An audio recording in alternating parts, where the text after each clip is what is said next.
Hi there, Visionary family, and welcome back to another one with Lady Visionary.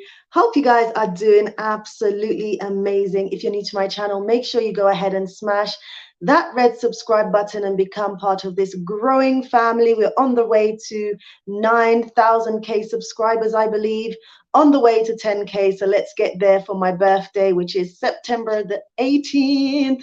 Really excited that I'm moving towards seeing another exciting year. Before I go into this live, which is very, very interesting, guys, really, really interesting, make sure you smash the like button.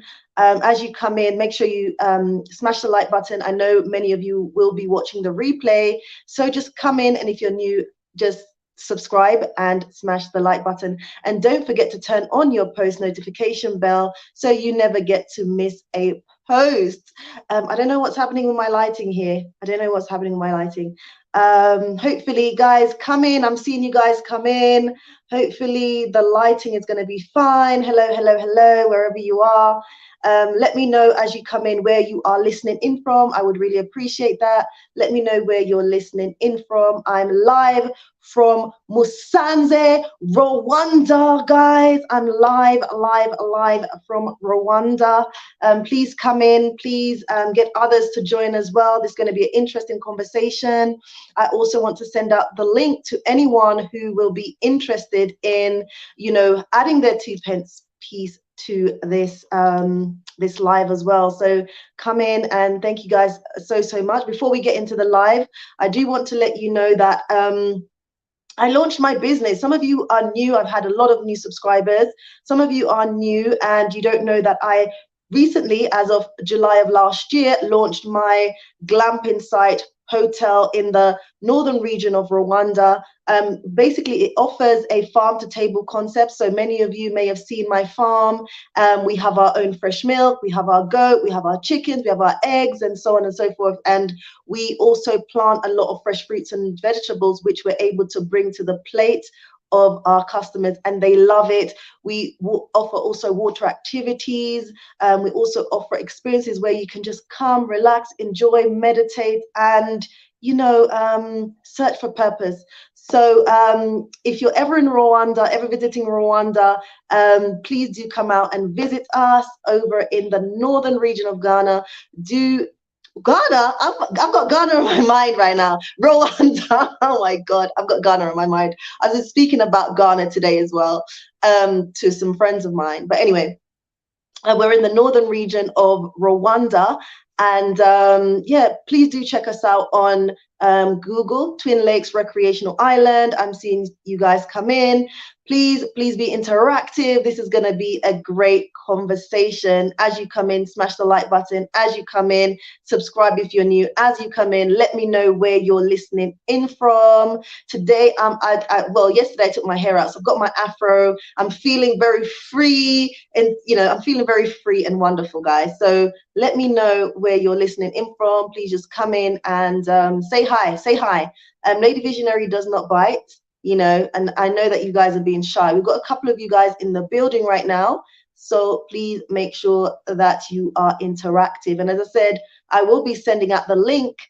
We've got Kellyanne Robinson in the building. Hey, Kaz, how have you been? It's been a while. Guys, how are you? Like, I miss going live. I'm not going to lie to you guys. I miss going live. But anyway, I'm going to do something that I've probably never done before. Have I done this before? Maybe on my Instagram I have, but I feel like it's so relevant. Guys, do bear with me as I'm squinting. I don't have my glasses on, and I decided not to wear my contacts today, like this evening. I just couldn't be bothered to put them in. But we have DC in the building. Hey. We also have Golden Heart in the building. Hey. But listen up, guys. Listen up. If you wanna be somebody, if you wanna go somewhere, you better wake up and pay attention. Right, so guys, I hope I've got your attention now, because Lady Visionary does not normally sing on YouTube, right? Hope I've got your attention, guys. Hope I've got your attention. So those of you who are coming in, please smash the like button. Please subscribe if you are new. This is a very interesting conversation. And many of you would be like, oh, Lady Visionary is doing this live on the back of the video that was done by the residential tourists. Which was entitled, Why Are Black Expats Leaving Rwanda for Other Countries, right? And this is no way, to bash or, it is offering a different perspective, but also I do recognize that a lot of the points in the residential tourist video were very valid. But I'm going to go through some of those points, and I'm also going to put my own perspective on things. A lot of you may have seen my post on my community page this morning that I sent out to the diaspora. And basically what I was saying is that, there's many points that I was saying. So one of the points I mentioned was about in Rwanda, yes, and this is a point that was highlighted around the language barrier that is here in Rwanda. Like the main language that is spoken here is Kinyarwanda, right? It's only in recent years that they switched from French to English. And, you'll meet some Rwandans, a lot of Rwandans who are not confident to speak English. They prefer to speak French or Swahili. And many of the diasporans who are coming, like myself, I only speak English and my Jamaican patois.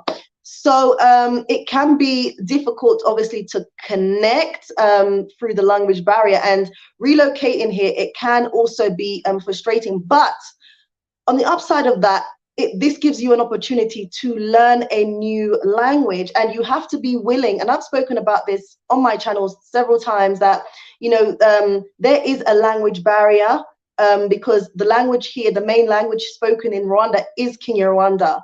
And Kinyarwanda, guys, is for me, I find, is a very difficult language to learn. I am trying my best. Even my kids, know, my 5-year-old son understands Kinyarwanda very well, but he does not speak it. And my 3-year-old, it seems like they're surpassing me, and I'm like, oh my God. But Kinyarwanda is not the easiest language to learn. But I regardless, I continue to push. I continue to, learn every day. So one of the things I advise you to do, if you feel like Rwanda is the country for you, you want to relocate to Rwanda or any country, you need to be willing to learn the basics. I know, especially as you grow older, the more unlikely it is that you want to learn a new language, but you must be willing to learn Kinyarwanda to be able to at least conversate for basic conversational Kinyarwanda, so you can navigate your way with regards to transportation, with regards to the cost of things, and you would not always need a mediator, right? It is true, because I also see a lot of the white Caucasians who come to Rwanda, they have like a travel buddy. So somebody who is helping them translate and navigate, because they cannot do it entirely alone. And so that's something also that we need to consider. And also with that, connecting with the right people who can translate for you in an honest way, that can also be challenging as well, but not impossible. Others are here navigating and making it. So it's like, why not the Black diaspora? So, you shouldn't just come into it, because I feel like a lot of, yes, some would argue YouTubers, and then a lot of people are coming in and romanticizing Africa as a whole. But it's not always going to be a bed of roses. There are going to be bumps in the road. And I can say from I've been here, 2 years and a half, I've relocated, been here 2 years and a half, trying to navigate the system, trying to build my business, trying to learn the language. I've had several incidences that's involved the police, recovered by money and things like that. But that hasn't discouraged me from my purpose and my reason for being here in Rwanda. So I do want you to come with an open mind. And I do say you have to come here with an open mind. just be willing to be flexible, be willing to adapt, because I also believe, and from my experience, and I guess from interacting with a lot of the diaspora, you guys are coming and you want Africa to be exactly how you left America. You want it to be, you want to bring a lot of the things that you were used to in America or in the West to Africa, to Rwanda. And when you find that's not working, then you get highly frustrated, and decide that maybe Rwanda is not the place for you, or another country is not the place for you. And I've said this time and time again, I think I've been so transparent on this channel, that you need to do your research. Prior to moving to any country, prior to moving to Rwanda, you need to come and visit first, because what you're seeing on social media may not be a true representation for you, or the exact experience. Like what I'm experiencing, you may have a different experience on the ground. You may have a different feel for a country on the ground. So it's so important for you to come, seeing how you will actually connect in a country. So you may not just hit the ground running with business. You may say, right, in these couple of months, in these 3 months, I just want to be able to connect with people. I want to build the connections. I want to know how this particular industry works. I want to be able to see how these systems work in Rwanda, for example. And then again, getting a feel of the people. How are you able to interact? What is the language barrier like? Are you able to, is it something that you think you'll be able to overcome? Because even for me, as I said, it has been challenging. I have been, prior to relocating to Rwanda, I was coming to Rwanda since 2014, every year for about a month prior to relocating. So for me, I knew I knew that Rwanda for me was it, not just because I'm married to a Rwandan, but I felt a connection. I felt like this is a country that has visionary leadership, and obviously I'm a visionary lady, and it just for me aligned, and I wanted to grow with Rwanda. I know that Rwanda hasn't got it all put together. This is a country that basically built itself over the last 30 years from nothing. You guys, it was only recently that we had like the genocide memorial and so on. So it's only recently that it's trying to build itself, and it's done tremendously over the years, and continues to work hard towards progressive goals. So we must understand Rwanda's history, how it's built itself, where it wants to go, and understand that Rwanda is not perfect. Where in the world is perfect? So, we need to come into this with realistic expectations. Many of us coming, we don't actually know what we want. Yes, we're soul searching and so on and so forth, and we have to be mindful of that. But we just have to know that, everything takes time. You need to be patient. You need to be willing to immerse yourself with the local people. Like for me, here in Rwanda, we have a structure, so you can get connected with your village, get to know your village chief, that, that will help you to gain information about what is actually happening in the community, how you can get involved. And many of the diasporans here, we do umuganda, which is a cleanup community work every last Saturday of the month. A lot of us are not getting involved in umuganda, you're just in your house, and other people are out there cleaning up the streets and playing their part in the community, and you're just there. So I would say just try your best. It's challenging, but it's more likely that the chief of village also speaks a bit of English, or so you can communicate with that person, and they will be able to help you navigate. But obviously finding a trusted person that you can rely on to help you to translate, that is also quite important as well. So that was one of my points. And the other major point, which is so significant, I think that a lot of the diasporans are coming to Africa, to Rwanda, with an with an individual mindset. I'm going to do this, I'm going to do that. We're so wary of each other. Yes, we're coming into each other's spaces, but we're not making like real connections that can be progressive. So you know, there's a lot that needs to change with regards to our mindset and unifying. As Kwame Nkrumah said, united we stand, but divided we fall. So you keep seeing scenarios where the diasporans they're falling because we're not cohesive and we're not connected in the way that we can be powerful and sustainable all in one place, because Africa does have a lot of potential for us. Rwanda does have a lot of potential. Yes, there's a lot of processes that you may need to go through, and it can take some time and things are tedious. I've had my own fair share of frustrations, believe me, but I've just kept pushing down the barriers, kept going, and you know, I'm here today without regrets.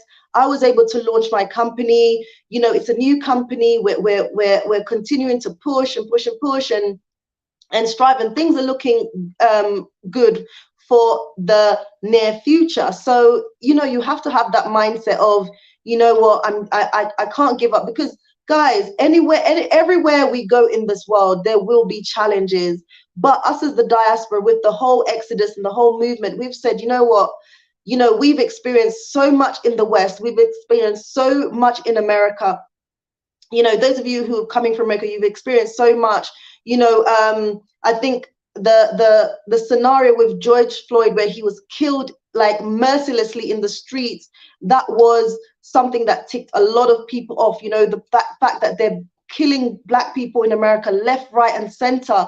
People are like, you know what, I have had enough.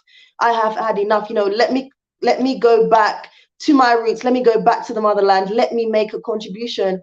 But I don't know what some of you guys are really expecting, right? I don't know what you guys are really expecting, because there are issues around poverty. You know, you've done enough research to know that the West and the Americas have their hands in Africa and have just been raping Africa, robbing Africa, torturing Africa. So there is a lot of damage on the ground, and there is a lot of work that needs to be done. Okay, right. Okay, I think I've been talking without any break. So let me just greet you guys. Let me also send out a link in the chat. So those of you who want to come in to add your 2 pence piece, you can. Let me just greet you guys in the building. Let me just greet you guys in the building. Right, bear with me. We have Golden Heart. I'm in the Gambia, and my husband's 5-year-old cousin greeted me as a is it Tubab? He said hello Tubab. He heard the older one say, Bubs, I found the language barrier okay. I speak English. Looking forward to relocating to Rwanda by the grace of the Most High. Yes, welcome, welcome, welcome. It seems based on quantitative evidence, Black expats of Caribbean heritage and other Africans are successfully situated in Rwanda compared to Black Americans. Okay, Kelly. Okay, just seeing you. Good afternoon. That's Eddie in the building. Hey, hey, hey, how are you? So I'm going to go through some of the points that the residential tourists highlighted in their video. I'm just going to go through it. So one of the points they spoke about Rwanda, why are Black expats leaving Rwanda for other African countries? And they said the fact that, you know, they are referred to as Muzungus. Muzungus are usually the white Caucasians are usually called Muzungus, and that blacks are also blacks, whether Black British, Black Americans, we are also called Black Muzungus, and you know that can feel a bit you know, offensive. And I know that even for me, when I've been called Muzungu, I'm like, no, I'm not Muzungu. And you know, still when you tell them no, I'm not Muzungu, they just kind of run with that, you know.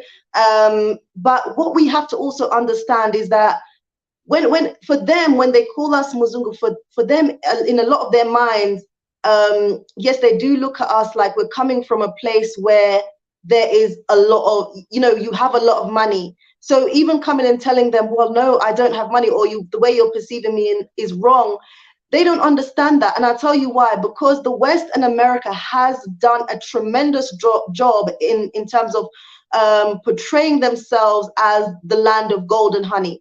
So that's how a lot of Africans, or a lot of African countries, see people coming from the West, even if you're Black, even if you're Caucasian. That's how they view us. And there has been a lot of money that has been pumped into advertising and branding of the West and the Americas in such a way. So it's so difficult to undo that mentality. Obviously, it does require ongoing teaching and educating, but that takes time, and that's something that we have to understand.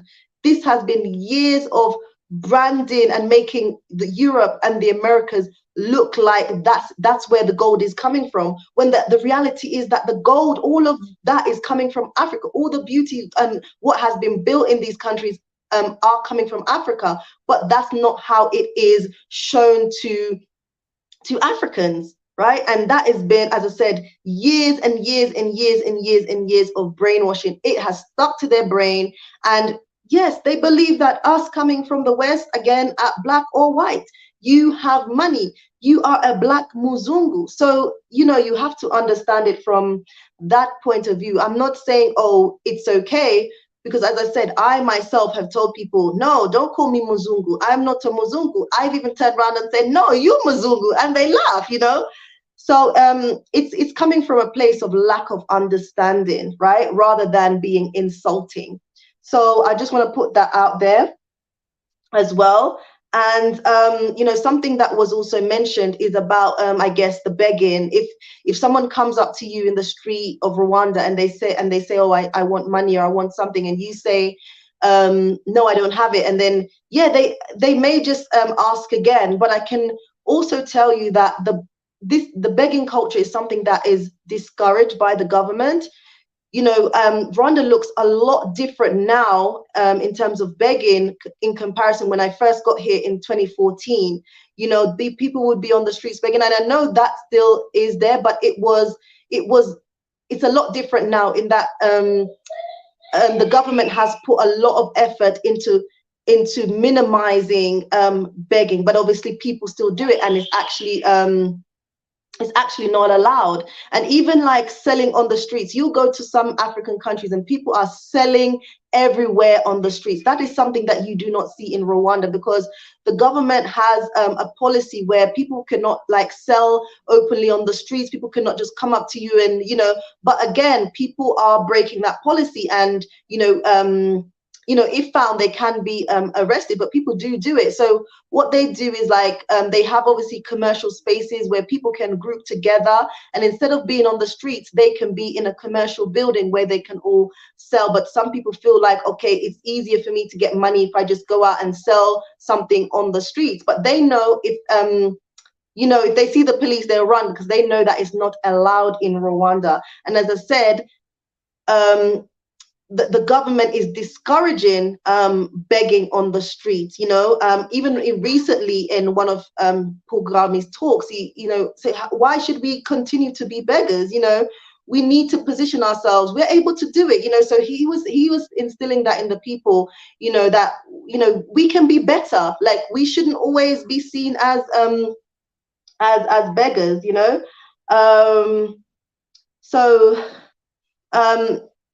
In the residential tourist video, they were saying something that if they feel like it's they feel like, oh, it's Blackamericans that they usually kind of come up to and ask for this and that. But I can actually tell you that it's not just Blackamericans. People will come up to you whether you are Black or white. That Caucasians have also reported the same thing. People will come and ask you for something, and if you say no, they may ask you again. So it's not just Blackamericans that they do it to, or Black British. They actually also do it to Caucasian people as well. So but as I said, there has been a lot of work to minimize begging, and there also is a lot of programs that have been put in place to help alleviate poverty and to improve conditions for people so they don't have to beg. But some people do still go out there and do it. So, but from what I've seen since 2014 to now, there has been tremendous improvement in terms of that in Rwanda. So like for me, I can only be rest assured that things will continue to improve in Rwanda. Sorry guys, I'm reading. If you guys got any questions, I've got my notes here, so I'm looking down. I do not want to miss any points. Another point that was raised, and I think I also addressed this in my previous videos, you know, like I had a video that was basically saying that, you know, coming from the West, people think that we're millionaires. Like, people genuinely think that we are millionaires. We have the money, ka-ching, ching, ching. The money is falling from the sky. You know, I've had someone say to me that, you know, your pocket is endless, as in, like, no, your bank account is endless, like, as in there is no limit to your money. And I'm like, really? That's how you see it? I was thinking in my head, really, that's how you see it? But again, they don't understand. And again, coming from you know, me coming from the West and everything that's been portrayed in Africa, you know, even this white savior complex, you know, that's something that's heavily kind of been ingrained in Africans, in, you know, that, you know, people coming from abroad, especially Caucasians, are their saviors. You know, they're coming with money, they can do this. And, you know, in a lot of African countries, they've had issues with leadership and things like that. So, you know, they look, the other hope is looking outside at the Caucasians, or in other cases, the Black foreigners who are coming in, who can be saviors, you know. So there are issues obviously around prices. You would go into maybe a store and, you know, ask someone for the price, and it's not the actual price, because, you know, you're not a local person, you don't know the price. So, you know, but this is not only in Rwanda. You get that across the world when you're new, traveling. You know, people will know that you're not from around here. People know that you're from abroad. They will maybe double the price, or in some cases, they may triple the price, which, you know, I've had my fair share of that. And how I've been able to navigate that is by learning the language and learning just my basic numbers. That helps me to navigate in the marketplace. So people know me in the market now, so they don't even bother to haggle me or anything like that. You know, I come down to their level, I talk to them, and, you know, we generally have a great laugh. And I love to go to the market, because that's where I'm able to meet local people. In the market, my son's name is my firstborn son is Tunga. So here in Rwanda, they call you your firstborn's name. So they say Mama Tunga. So in the market, I'm known as Mama Tunga. Imagine, here I'm Lady Visionary, but to my local people in the market, I'm known as Mama Tunga. You know, and I love it, going in the market, buying my things, you know, practicing my Kinyarwanda, and you know, interacting with the local people. That's something I really, really enjoy doing, and that helps me to, I guess, to feel a part of. So how do you feel a part of? You have to step outside your comfort zone. You have to immerse yourself. You have to, you know, just even the basic conversations in Kinyarwanda. The Rwandans, they love that. Rwandans are just really kind, peaceful people in general. So, you know, they will embrace you, and they love it when you try to speak the language. They will even try to correct you in some instances. So you know, that is an issue with regards to haggling with prices, which annoys the hell out of me. I do not like haggling, but your girl has mastered how to haggle, you know. The price is the price. Tell me the price. Don't tell me double the price or triple the price. But it does happen wherever you go, as a new traveler, as a tourist, or, you know, a visitor to any country. They will do it.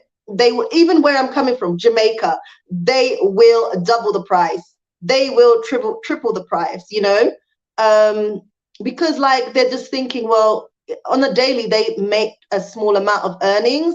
So they're like, right, let me make a bit more money, you know. So yeah, the struggles are real, unfortunately, and, you know, people are just finding a way that they can survive, and there's no real excuse to that, but that's where that's where it's coming from. You know, it's coming from a place where they see it like, okay, I get this amount of money a day, I'm only able to feed myself for 2 days, but if I get more money, I'm able to feed myself for 5 days. So as I said, it's not an excuse, but I'm trying to give you more of an insight, because I started coming to Rwanda since 2014. So I have an in-depth insight in terms of what I'm talking about. And you do have to be here to really understand. And as I said before, the way that one person may experience or navigate may be different to your experience. So you have to come yourself. You can't take everything that you see. You can't just be like, oh, that has been somebody else's experience, so it will definitely be mine. So you know what, that's not for me. And I'll say that, and I've said this on my channel, Rwanda is not for everyone. Africa is not for everyone. So you have to come and visit the country that you think that you want to relocate to. You have to come and see whether you have a connection. You have to come and see if that country has what you need, that country has what you want. You have to come and connect and seeing whether this is the place. Because making a choice to relocate to a country, it is a huge decision. So if you do not understand that whole process, and if it's that there's something that you're running from one place to the next, and you haven't dealt with that, don't think that moving to Rwanda is going to suddenly heal you, or suddenly all your problems are going to go away, because you're going to find that your problems can be further exacerbated because you're in a new country. One, you don't know the language. Two, you have to haggle. You don't know prices. You may be undergoing certain stresses of trying to navigate and living in a new space, a new house. You may have children. The children are unsettled. You're trying to settle them, and so on and so forth. So don't run from a place thinking that things will be better if you really haven't addressed, or you're not willing to address your issues, right?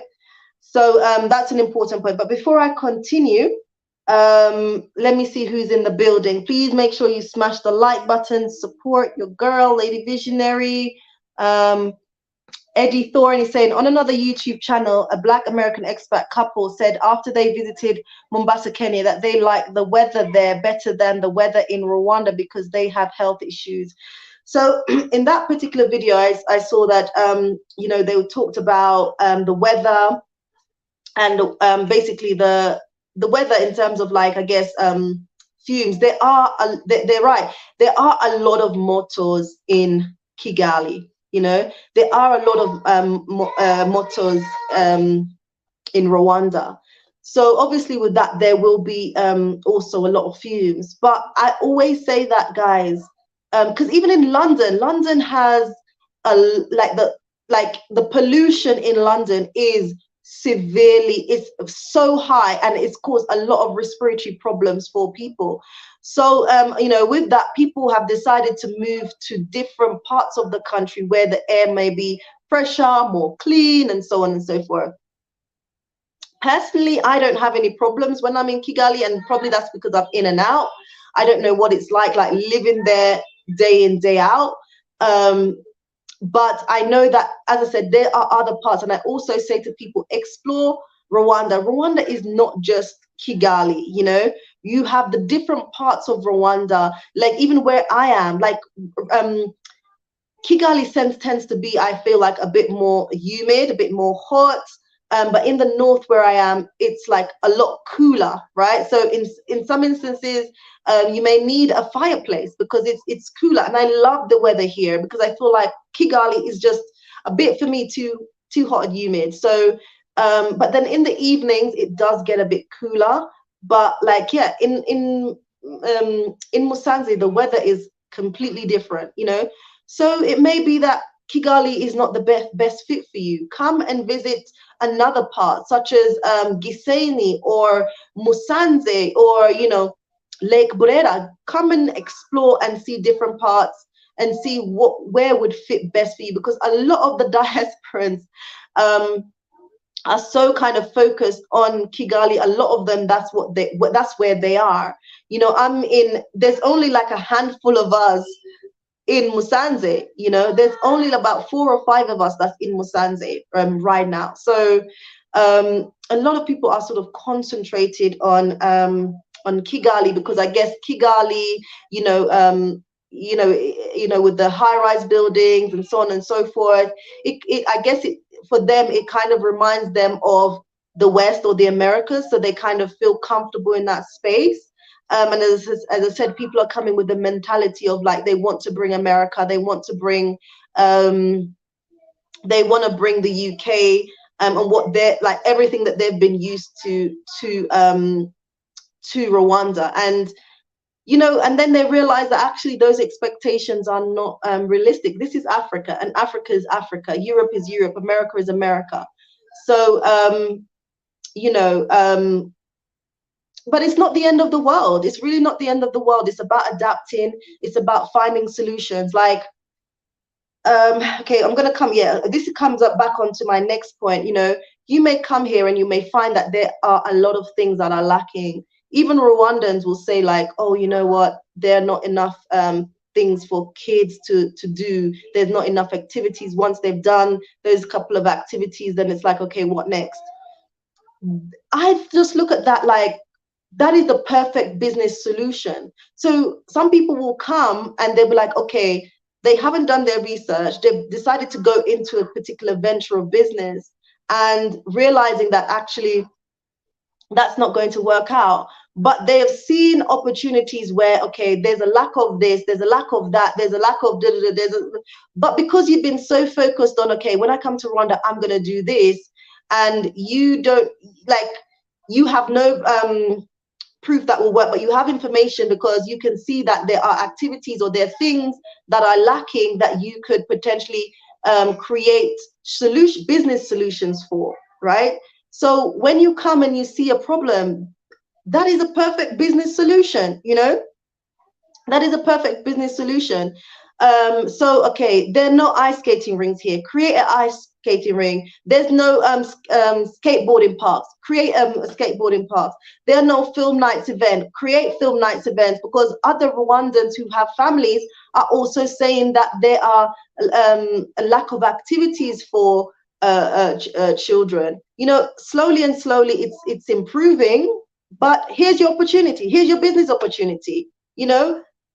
Put your business together, start marketing it well, because there are a lot of Rwandans that can afford those services that will engage their children.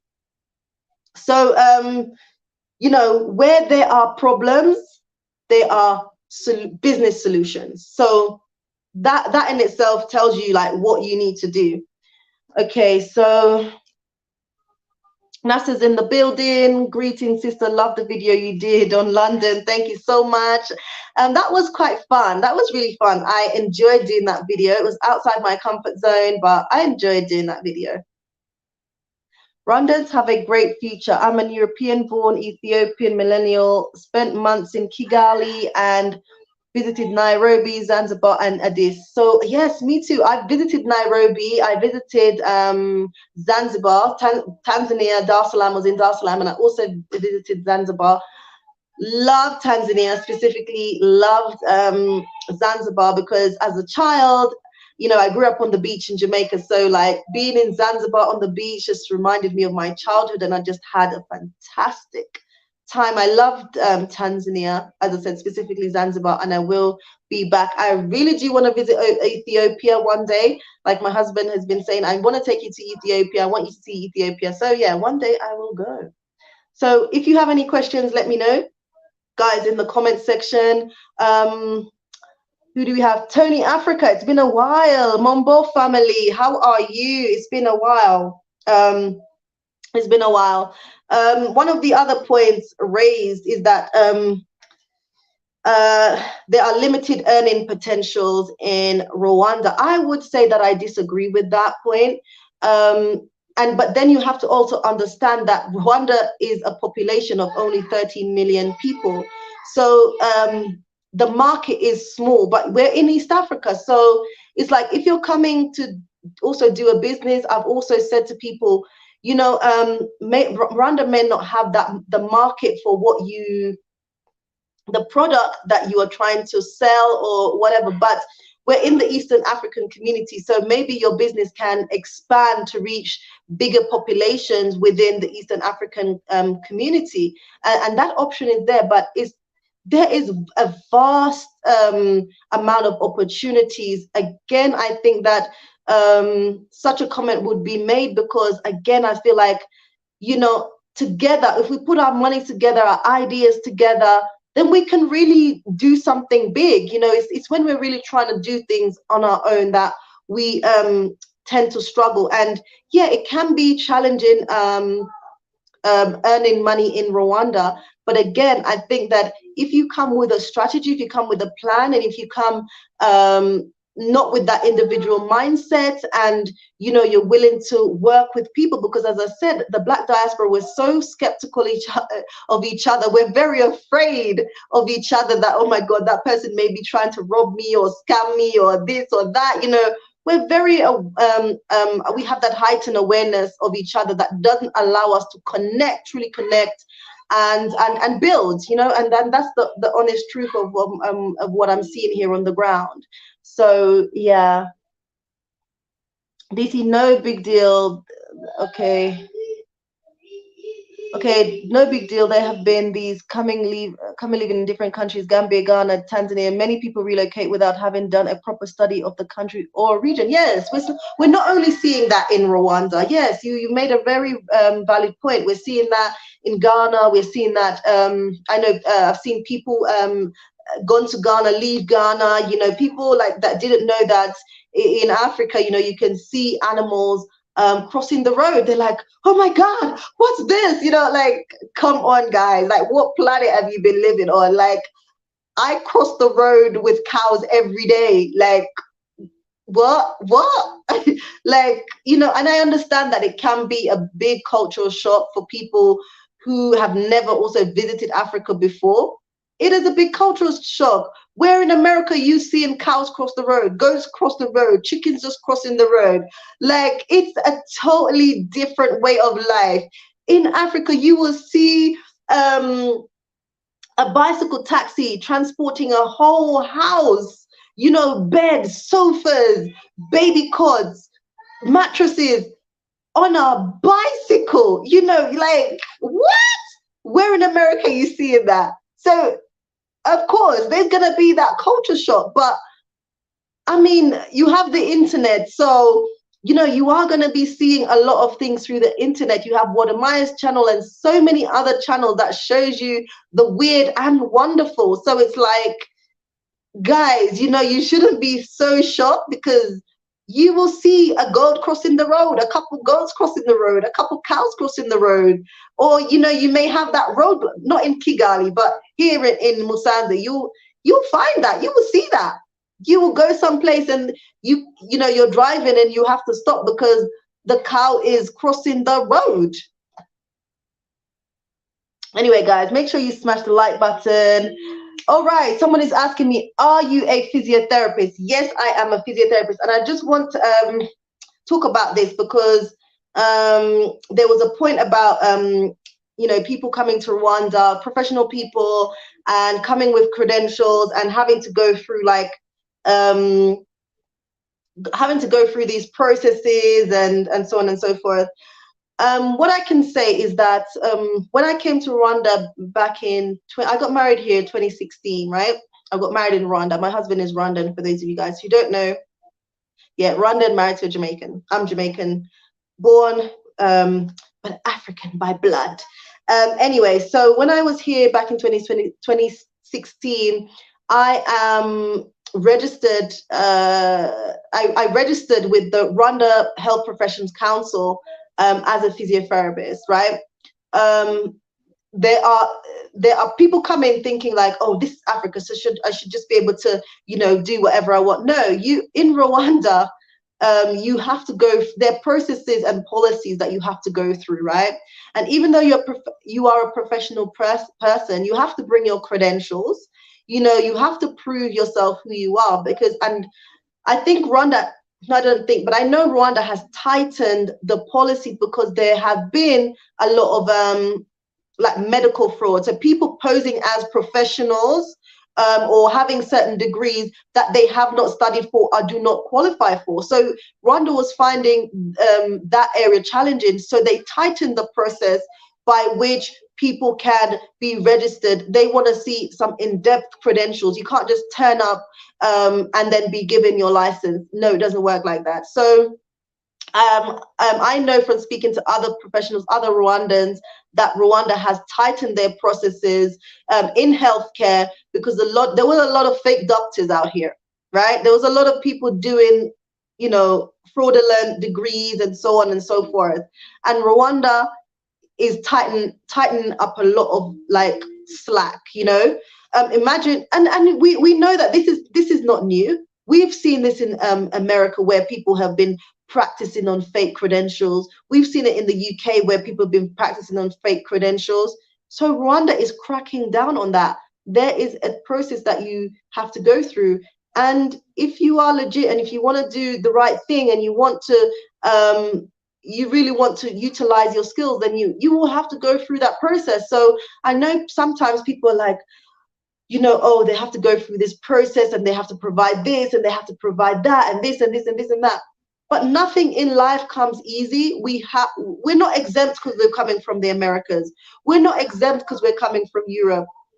We have to follow the process. And I do understand that, yes, it's true that there, because I'm a witness to this, and this is my own testimony, where there are processes that should take, I don't know, 2-3 weeks, maybe a month, but they're taking a whole 2-3-4 months, you know, and that can be highly frustrating for people. Do you understand? So I do understand on that point, but as I said, because there has been like issues around fraudulent credentials in healthcare, Rwanda has tightened its process, and in some instances you may even have to do a test. And also, like me, because when I registered, and then you know, my physiotherapy license expired, I had to now demonstrate or show my continuing professional development credits that will enable me to re-register here in Rwanda as a physiotherapist. I can't just say I'm a physiotherapist, that's it. I've been workers,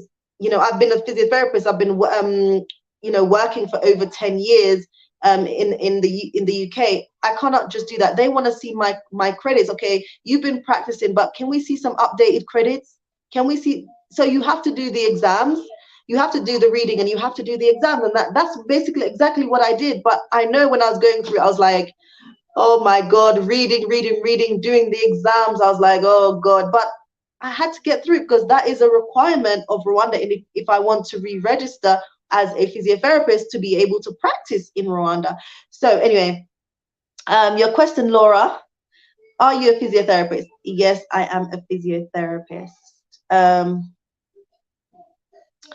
Laura is saying, I was thinking about opening a clinical physiotherapy practice. Interesting. Yes. So I did a placement with King Faisal Hospital in Kigali. That was mainly to just find out what are some of the challenges here if I should open a practice.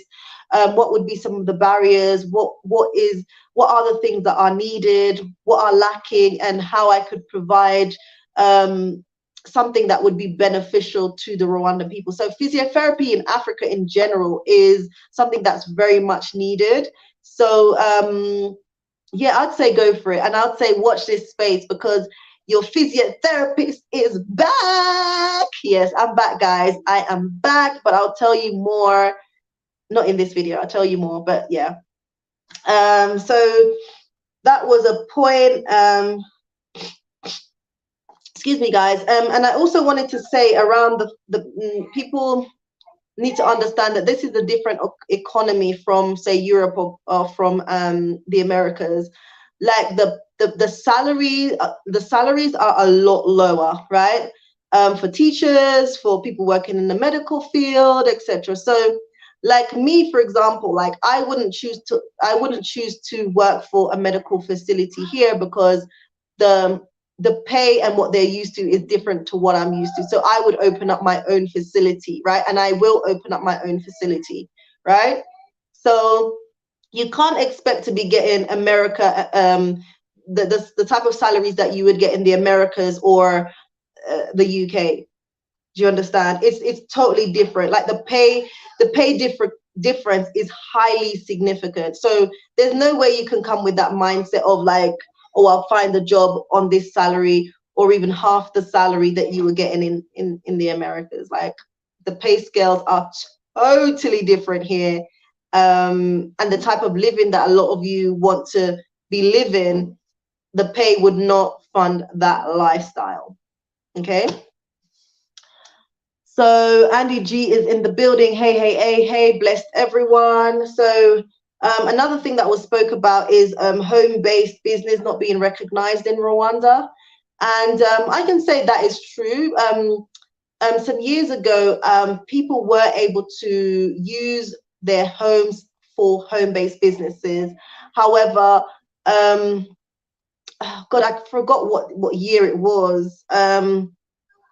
It may be 2017, 2018 that Rwanda changed its policy, not allowing people to to use their houses as, I guess, a commercial space or place where they can do business as well.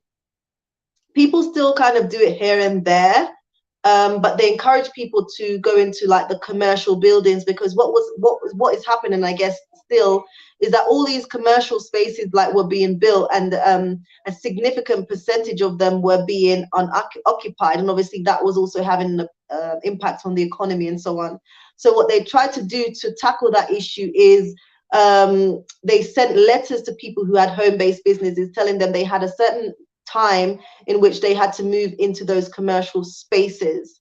So the policy had changed where from where you were allowed to where you're not allowed, and then you have to move your businesses into these commercial spaces that were usually unoccupied. So just want to explain some context around that, and let me know if you need any clarification. Make sure you smash the like button and subscribe if you are new. And if you have any questions for me, do let me know, right? Do let me know. How often do you have to retake exams? So like your credits are valid for about what, 2-3 years? 2-3 years, yeah. Yeah. So and also you have to re-register every 2 years. Yeah. So your license run out and then you have to re-register. Another point that was spoke about was around the common sense issue, right? And we have to understand that we're coming from a different environment in terms of educational level. The educational level amongst the people in Africa would be different to Europe and America, right? And you know, Rwanda does recognize that it has issues with illiteracy, and this is a country that is a visionary country. So they are working on, they have targets and goals that they want to achieve, and they're working on upskilling the people and educating the people, because they recognize that that is an issue. And Rwanda is a country that is trying to, you know, develop itself to becoming a middle income country. Definitely, in order to be able to achieve that, you need to educate your people and you need to upskill your people. That's something that Rwanda recognizes, and they are doing as we are speaking. So that means it still remains a challenge in terms of dynamic and critical thinking, right? But it's something that they are working on, and there are strategies in place in order for development of the Rwandan people, right? So, and there has been progress over the years, and there continues to be progress, but a lot of intense funding and strategy is needed, and Rwanda recognizes that. So a lot of the issues that people are raising, it's not like Rwanda doesn't recognize that. Where Rwanda has come from to where it is now, my God, it is really tremendous. Like, I'm speaking to people who were in Rwanda, right, when it was basic on the ground. Like, the struggle for life was real. And even for them, the Rwandan people, they're just so amazed at what Rwanda has been able to do, and they take great pride in that, you know. And we must appreciate that. We also must appreciate that and understand that, you know, this is a country that has been here. This is where they are now. There's still a lot of work to be done. How can we be a part of that? How can we contribute to that? Because we know that they've put things in place, they've meet targets in certain areas, and they continue to push down barriers. Like a little country like Rwanda, some African countries are not even capable or able to do what Rwanda has done. And here is Rwanda doing tremendous work. Still there are gaps, still there's work to be done. How can we make a contribution to that? How can we add to that? How can we progress with Rwanda, right? So that's kind of the mindset that I have, and I'm encouraging people to have. But as I say, like, there's nothing wrong with coming to Rwanda, spending time here exploring, and then yes, you may decide that actually Rwanda is not for you. But I think that a lot of people are coming with very unrealistic expectations, you know, and again, not willing to immerse themselves, not willing to adapt, not willing to learn the language, expecting that everything is going to be free flowing and easy. And relocating to Africa is not necessarily going to be 80-90% of the time is not going to be a smooth sailing journey. Let me tell you that. I have had my fair share of frustrations, right? But here I am to let you guys know that, you know, it is worth it in the end. It definitely is worth it in the end. One of the other points that we're talking about, they was spoken about, is staring. Like, you know, I'm Jamaican, so I know, like, looking at another Jamaican, like just staring at a Jamaican, it's considered rude. Even in the UK, I think also in America, you staring at, like, you know, there can be arms out, like we could be getting fist up. But when I know that Rwandans, when they stare, it's not in a malicious way.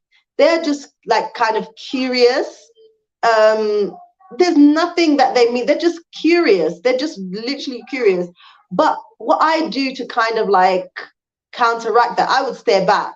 And when you stare back, they will look away or look down or look up or look to the side. Like, you know, I like before I used to be like, you know, what are you looking at? Like, you know, in my head, I'm thinking, what are you looking at? But now I really don't let it bother me because I have bigger focus, and it's not in a malicious way. They don't mean anything by it, anything evil by it, nothing at all. Like, it's not what we think, you know. But I understand that, you know, we're coming from maybe an environment where, you know, if you stare is considered rude and so on and so forth. But Rwandans are not doing it in a malicious way. They're just curious people, right? And something that was mentioned was about the driving here in Africa. The driving in Africa, you know, those of you who've been to different countries, my God, listen, Kampala, like, Ghana was one of the first African countries I visited. Like, the driving, my God. Like, and then when I came to Rwanda and then I went to Uganda, Kampala, I was like, Kampala is on a next level. Like, in Rwanda, you know, if you take a moto, you're only allowed 2 people on that moto. Like, and both of you have to have helmets. You know, cross over into Uganda, you will see like 10 people on the back of a motorcycle and some chickens. And like, none of them are wearing helmets. Crazy. Do you understand? But, you know, because of the level of accidents that were happening in Rwanda, the amount of accidents that were happening in Rwanda, the government had to put in a strategy to minimize road traffic accidents. And I can tell you this, there has been a reduction in the number of accidents that are happening in Rwanda because of the policies that have been put in place. Guys, Rome wasn't built in a day. Rome wasn't built in a day. And, you know, Rwanda, I can see it on the ground. Rwanda are taking visible steps. And we may not think that it's fast enough, but trust me, change is happening. You know, as I said, like, there used to be a lot more road traffic accidents. Like, as I said, I've been coming to Rwanda since 2014. So I have seen a lot with regards to road traffic accidents. coming up from Kigali to Musanze, there were hardly any, I can't, there were hardly any barriers, like little to no barriers on the cliffs. My heart was falling out of my chest. Now they have a lot more barriers. They have speed cameras. They have road signs. They have speed limits. They have, traffic wardens and so on and so forth. So traffic police, sorry. So there has been a big, huge strategy to reduce the level of accidents and the level of crazy driving. Even like at some places in Kigali, you'll be flashed, not because of speeding, but you've made some sort of illegal move or turn. Do you get it? So, it's something that and even people say that the types of technologies that Rwanda has to catch people speeding and so on and so forth, they don't have it in America. We don't have it in the UK. So Rwanda is really trying to clamp down, but obviously Rome wasn't built in a day, and there is continuous work that needs to be done with regards to driving, road traffic accidents, and I guess obeying road codes, right? But if they're caught, let me tell you, they will be punished. Listen, right? Rwanda does not play. Let me give you that, right? So they are trying to clamp down on crazy driving, speeding. Like, there's no tolerance for that. And if they're caught, they will be punished. You will be fined. We spoke about the weather. Another one that was spoken about is hospital care. I think obviously it's very important to understand that across Africa, healthcare continues to be a challenge, right? Across Africa. Rwanda also recognizes that there are significant levels of improvements with regards to the health sector. In recent years, we've had people come in to set up different services with regards to healthcare. That helps to improve the healthcare sector, but there's still room for greater improvement. And yes, people are traveling outside of the country for medical care. People travel to, a lot of Rwandans will say they travel to like Kenya, where they say the healthcare may be better. But equally, you have people traveling from other neighboring countries to access some of the healthcare services here in Rwanda. Medical tourism. You have people who would travel from the UK to Turkey, from the US to Turkey and other countries for medical care. So that's not new. But yes, healthcare is an area in Africa, is an area in Rwanda that needs significant improvement. But that should not be a deterrent at all. Like, once you're on the ground, you can find out what facilities that you need, or you can during your visit, when you're networking, finding out information, you can go to the hospitals. You can find out what services you may you need to be connected to. If not, what neighboring countries provide those services, or what other countries, because medical tourism is happening every day, where people travel from country to country. And this is not just in Africa, this is in Europe as well. This is in the Americas, where people will travel to different places to get the medical care that they need, right? So this is not just a rule of Africa or a rule of Rwanda, that you may have to travel outside to access different medical facilities. And then again, yes, we know that, okay, one of the areas of improvement, and again, Rwanda has been very open about this. The Rwanda Development Board has recognized this as an area for improvement. So if you have the skills, if you have the knowledge, the credential, the skills to be able to open something that Rwanda needs, there is a business opportunity. Go for it. There's a business opportunity right there. Where there are problems or a lack, there is a business solution. And I understand that some of you coming in, you may not want to engage in business. You may not want to, where you're just here to relax and so on and so forth. Okay, fine. But for those of you who are coming and you're thinking, well, I want to do something for Rwanda. I want to do something for Africa. I want to use my skills. There is an opportunity for you, but some of you have knowledge and skills in certain areas that would be beneficial to Rwanda, but you don't want to create those you don't want to create those business solutions, but you would rather do something else. And when that fails, you'll be like, oh my God, Rwanda. Like, don't blame Rwanda. You yourself has identified issues, problems. So why not bring forth solutions?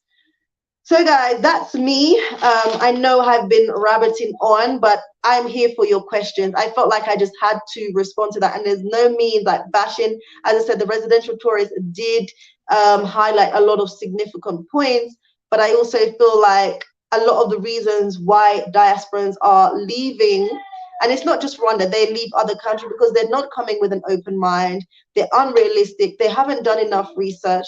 They're not willing to immerse themselves in the culture, in the language. Like when I say immerse yourself, like as in really get yourself drenched in the people.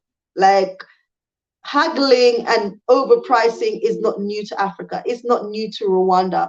It happens across the world. It is frustrating because, as I said, me myself, I do not like haggling. I just want the price to be the price. I just want to pay the price. But also, I forgot to mention that this is something that Rwanda has recognized with regards to people, I guess, complaining about the different prices. And what they recently, the government did put out, I guess it was a law that all service providers have to label their services, label their stocks, label their items, and so on. And so that is a way of, I guess, minimizing these issues around being overpriced for certain goods. So, you know, that is something that the government of Rwanda has recognized.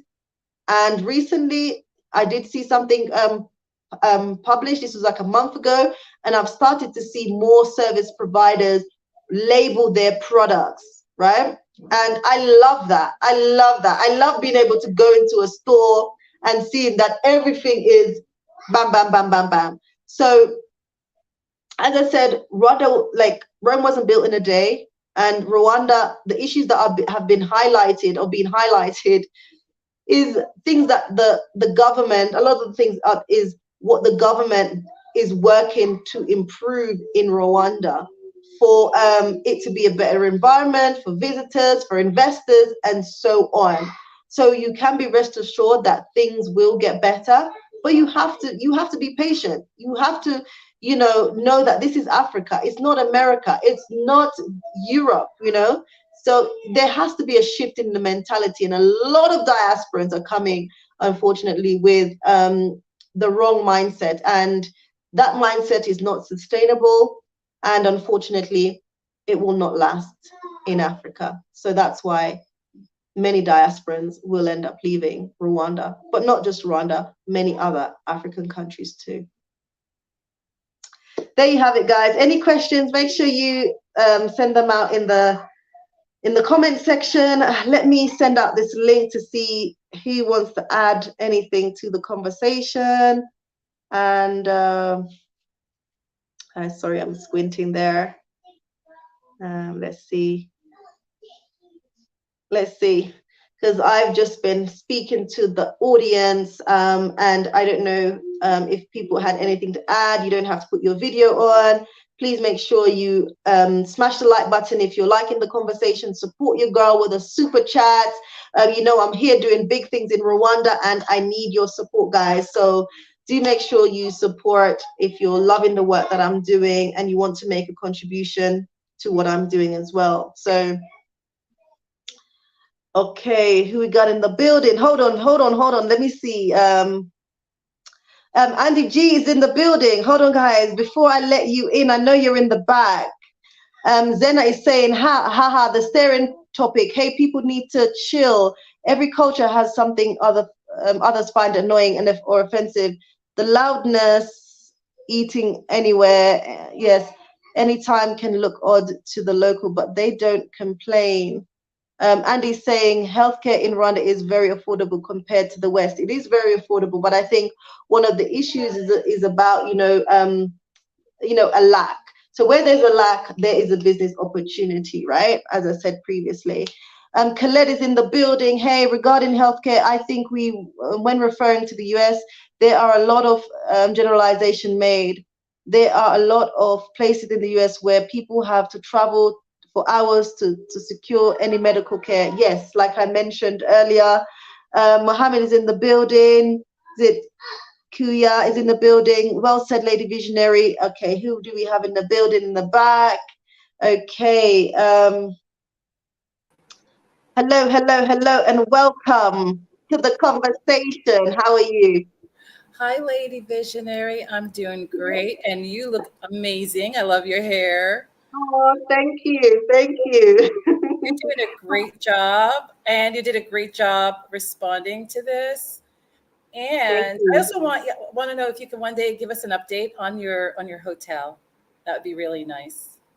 Yes, I will very soon. I need to like shoot a new promo video and really update you all on what's happening. I've been so busy behind the scenes, but I really need to start pouring more videos out there. And if you're ever in Rwanda, come and see it. Come and see what I'm Oh, I doing. definitely will. Yeah, I came very close to coming to Rwanda a few months ago when I was in South Africa. We were thinking of flying to Rwanda and then going, spending some days there and then going to Kenya. But I think that's an upcoming trip. So hopefully it'll be So you soon. didn't you didn't end up coming to Rwanda? No, we ended up not coming, but we're going to plan another trip where it be Rwanda and Kenya. That's gonna you're gonna have a great time. So Yeah. are you just coming to visit or like are you thinking about visiting, relocating? Uh, Yeah. I would say yes. Yeah, yeah. Right now we're living in Jamaica. I moved to Jamaica Oh, last June. And mm-hmm. I just want to give some advice to other people who are looking to relocate to a developing country. You just have to have an open mind. And I think a lot of times, especially African Americans, because they've spent their whole life in America, and whereas us Jamaicans who've lived in other countries, we're used to being immigrants and we're used to adjusting to different cultures. And so when you move to a different country, even if it's not a developing country, doesn't matter what country you move to, they have different customs and they have Mm-hmm. different things, different cultures that you've never seen before. We call it culture shock. So you just have to have like an open mind. Like, for example, I think anywhere you go in the Caribbean or Latin America, you're going to experience that noise. Mm. Culturally, in these places, loud is just part of our culture.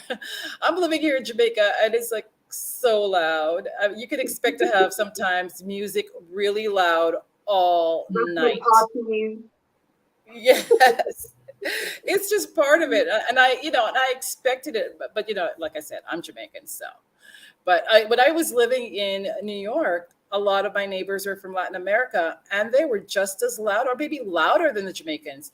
And when I went to Puerto Rico, they were even louder than Jamaicans. You would see people riding their motorcycle, and the music would be so loud that you can hear it 3 blocks away. It's. Imagine. I don't know if it's African in all our blood or something. I don't know what it is, but it's just like I don't know. It's just part of it. And here in Jamaica, I have to deal with, our dogs live outside all day and all night, and they bark all night. So it's just, Wow. I know it's hard. I think it's hard for people, especially when they're far from what they're used to. And so you just have to negotiate with yourself. What are you willing to accept? Because it doesn't matter where you're gonna be. There's gonna be something that's gonna be new to you that you're gonna have to get used to. Yeah, you have to deal with. I think you made such a valid point about, you have to know what you can deal with and what you can't deal with. You know what I Yeah. mean? So Yes. because that is a make or break to whether you can stay in a country or not, you know? Exactly. Yeah. And Um, everybody has a different tolerance for different things. Yeah. yeah, but not like it's anywhere that you relocate to, there are going to be some huge challenges. I know people who have even relocated to Jamaica. I have family friends who've relocated from the UK to Jamaica, been there like 2 years and been like, you know what, I'm leaving. You know, Hmm. Yeah. um, so I guess part of it again, being away from Jamaica, I guess so long, coming back, the cultural shock, the differences, the annoyances, and so on and so forth. Jamaica's not what how they'd left it behind 20 years ago. Hmm. So it's just again just be trying to be realistic and just be open minded and knowing that wherever you go you're going to have challenges. So what can you deal with and what and how when you're faced with those challenges how you're going to navigate because it's not easy. Okay, I've had my fair share of things that have just been so frustrating, but I'm so committed to um to overcoming those barriers here, Yeah. rather than hopping from country to country. I can't afford that, especially with kids. Yeah, definitely. And I wanted to address the medical situation Yeah. because here's a basic thing that a lot of times, as Black people, when we live in America, we don't fully think Mm. about it or even research it. But the healthcare system in America is not very good, not trustworthy, and especially if you're Black. Uh, Unfortunately, I mean, the most unjust kind of racism that we have to deal with in America is healthcare that is very high risk for us. Yes. For Same in the example, UK. Same in the UK. Go ahead. yes, the mortality rate for young Black children and also for Black women giving birth in Yes. American hospitals is probably worse than many developing countries. Yes. So we have to really think about when we are comparing healthcare in America to other countries, we have to be truly honest with ourselves Mm. of what we're comparing it to. And sometimes the research that we find on developing countries can look really, really bad for healthcare. But I'll give you an example. I went to a hospital here in Jamaica, and of course, the research, what they say about the hospitals, the healthcare in Jamaica, it's really low rated, right? But Yes. I had the best care ever. My hospital is owned by a Black man. Hmm. Most Wow. of the staff, of course, is Black. And I have to tell you, the level of peace that I had there and the confidence that I had in the treatment I was getting was really solid. And I have to tell you, even the maid there cared about me. Wow. Even You the know, maids came over and said hello to me every day and gave me advice. They were even, I don't, how Jamaicans are, Lady Visionary. They're always giving you healthcare advice. They're always telling you which tea to drink, right? I got that. I mean, to be in a wow. place where people show so much humanity, so much love, I can't put it into words. So, No, you're making a valid point. It's but for me, I thought to myself like, what are people comparing it to? And I think it's maybe the lack of information because if you look at the statistics and you highlighted something significant, healthcare can be dangerous for for people of color, black people in America. The mhm, same in the UK. Pregnant women who are giving birth are highly likely to die from childbirth because not because of any medical conditions, but because the color of their skin. And that's yes. very, very scary. And then you saying as well, like, yes, the healthcare is not rated highly in Jamaica, for example, or maybe highly in Rwanda. And you went and recently you got the best, you just felt like, wow, you were well taken care of. And for the first time in Rwanda about a month ago, I used the healthcare here, and I was like blown away. I was like, wow, Hmm. Obviously, at first I was a bit nervous, but then when I went into it and the level of care and attention and detail, I was like, you know what? I know that if there's more resources and more investors that came into Rwanda and invested in healthcare, everything would be excellent, you know? Because the Rwandan people really do care for you. That's really nice, and I think your point is well made when you said that. Okay, if there is a something lacking, we should see it as a business opportunity. Exactly, exactly. So I don't know. I think the diaspora we're struggling, but I just wanted to bring this conversation that can hopefully be enlightening and give people ideas in terms of not just Rwanda, but any other place, whether it's whether it's in Africa or whether it's in the Caribbean, like you're in Jamaica. What are some of the challenges and you know it may be even a new business venture or connecting with other people that can help you address a particular need. Um, then we can move away from that culture of blaming, complaining, and not being about that change that we want to see. Yeah, I think we're at a new place, us as Black people across the world. We're at a new place. Like, it took decades for us to get to a place where a lot of us are earning good incomes, we're well educated. And now that we've gotten to that level, I think we need to change our mindset and not always see ourselves as employees and just as customers. We have to also change our mindset to become people who bring solutions for Yeah, ourselves. Because, I mean, we've been depending on other people to solve our for too problems for long. so long, and they never really earned our trust. So why don't we just trust ourselves now and be the solutions provider for ourselves? And let's face it, places like Rwanda, the government, they're very open that they are working on improving their country. Yeah, Do you know what I'm saying? They're committed to that. So yeah, that means, and when they welcomed on diasporans, they're saying we're also welcoming you as business owners, as solutions providers, as service yeah. providers. So we have to just change how we see ourselves and the Yes, world. our mentality, the way even we navigate the space with each other.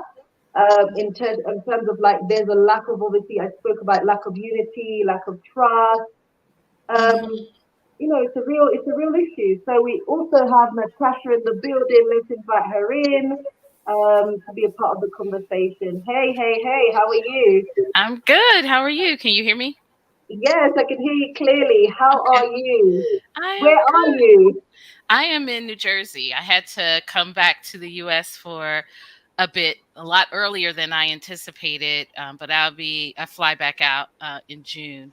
But my daughter, one is graduating, but I had some, Ah, yes. yes, and Congratulations. yes, and I have some family stuff going on. So I've been here since March.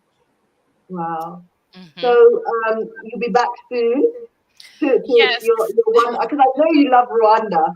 Or am I Well, wrong? actually, I am going to be leaving Rhonda. But and I know you're like people have said to me, Okay, tell us that the listeners that they're here. We're all ears. Come on, tell us what's happening. it's that, and I think, and I was deciding whether or not to join, but I wanted to give a viewpoint of a person who's actually who came to Rhonda, brought the family there, but is choosing to leave, but not bash. So Mhm, one mhm, of the things, and one of the things that I want to say is my choice to leave America was not anti-America, it was pro-me. And just like my mm, choice to leave Rhonda is not anti-Rhonda, it's pro-me. And so coming there, I was able to silence a lot of things and find out what was best for me. And mm, Rhonda was and is the launching pad for mhm, my mhm. next step. It's like you take a journey when you're running, right? Yeah. And you hit a mile marker. It's a mile marker for me. And then I can proceed to my next stop in the journey.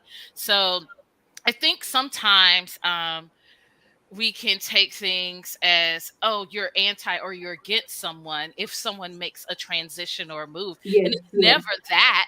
It's for themselves. And so I wanted to come on and say, I am, but I am going to see you before while I'm in Yes, the definitely. while I'm in Rwanda for the next few months. I have to return here. My son's having a baby, so I'm coming Oh, back here wow. to see my new grandchild. But Oh, wow. Congratulations. thank you. So, are you able to share with us Mhm, maybe some of the challenges? Because I know that, viewers will be looking in, wondering, okay, you relocated to Rwanda. mhm. What made you relocate, and what were some of the challenges, or some of the reasons why you have decided to leave Rwanda? Well, it was time. So it was time for me when I said about leaving the US.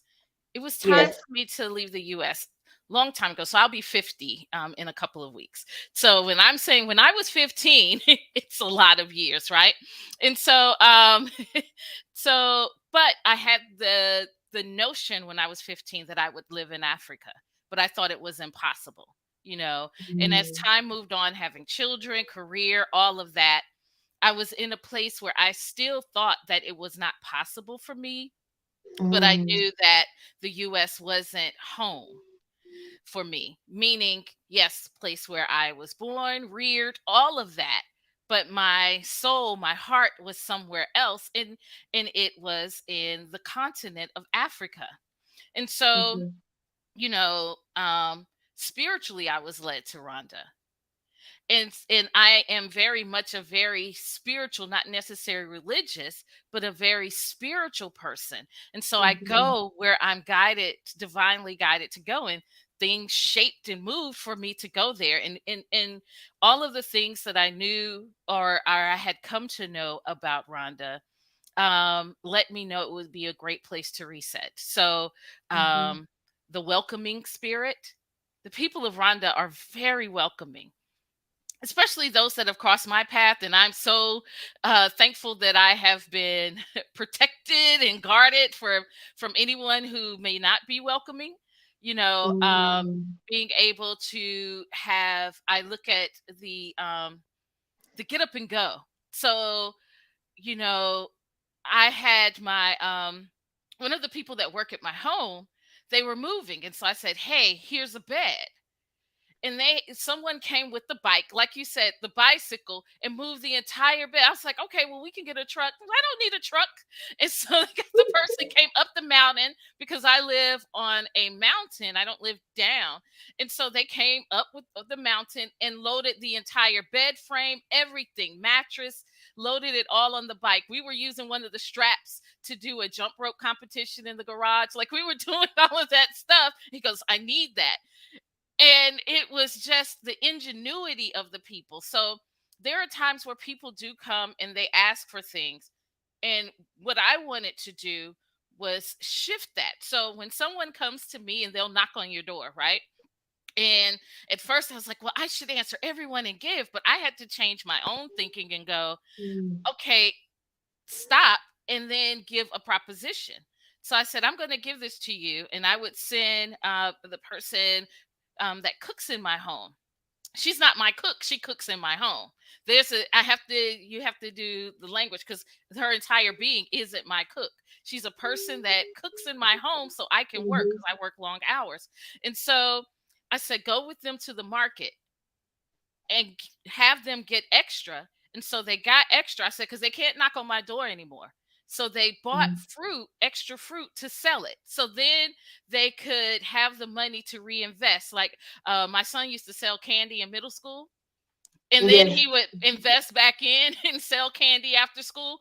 I just thought of it as the same thing. So now you're the fruit lady. In our neighborhoods, we had the candy lady. So now that person is the fruit lady in the neighborhood.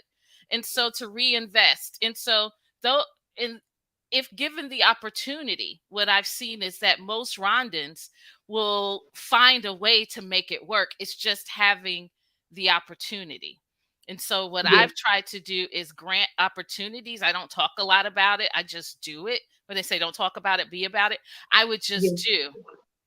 Yes. And so, That's a fair point, because also I just want to butt in there just for mhm, a moment, that also people will say that you people will come and, yes, knock on your door or ask you for things, or you may just feel like, obliged to give, right. but also that's not a sustainable way. Like the people that I'm interacting with who want to give money, I'm saying that's not a sustainable way. Try to find a way, like you said, like if you take them to the market and get them set up in a way that they can sell, make a profit, and reinvest, Hmm. then they won't have to keep knocking on your door. Give a man a fish and he'll feed and he will eat for a day, but give him a rod and he'll fish for a lifetime. So again, us kind of coming in, we feel like, oh, so sad. Oh, maybe we'll just give them Yep. $5 or $10, but find a way that we can do it in a more purposeful way that's going to be sustainable for the people, because that's what they need more than anything if we want to help. And what people have to do is also look at the reason why you're giving. So then it can be, oh, poor people. I want to change the narrative. Well, is it for the person? Is for you to feel like you're changing the narrative, right? Mm, There's a mm, difference. yes. And so if you're doing something for someone, then it may not necessarily be, let me give $10. It is, yeah, my natural inclination is to give the money, but you have to step back and think higher, and think from a broader lens and say, how can I provide the opportunity so that they can do more? And sometimes Mm, that no yes. is what's best. And like, Yes. no, I'm not going to give every time you come knock on my door. You can't knock anymore, but I'm going to allow you to have more. And I'm very stern about it. And so, Mhm. and it works out. But I had to figure out, well, why was I just giving, giving, giving? Well, there was a hole inside of me that I was trying to fill through someone else and making Mm, myself feel better in order to, by doing for others. So, that's why I said Rhonda was allowed, the quiet allowed me to become more in tune with me and figure out what I really required and yes, needed for yes, my life. yes. So it was the launching pad. It doesn't mean, oh, I hate Rhonda, I'm done with Rhonda. I have responsibilities in Rhonda.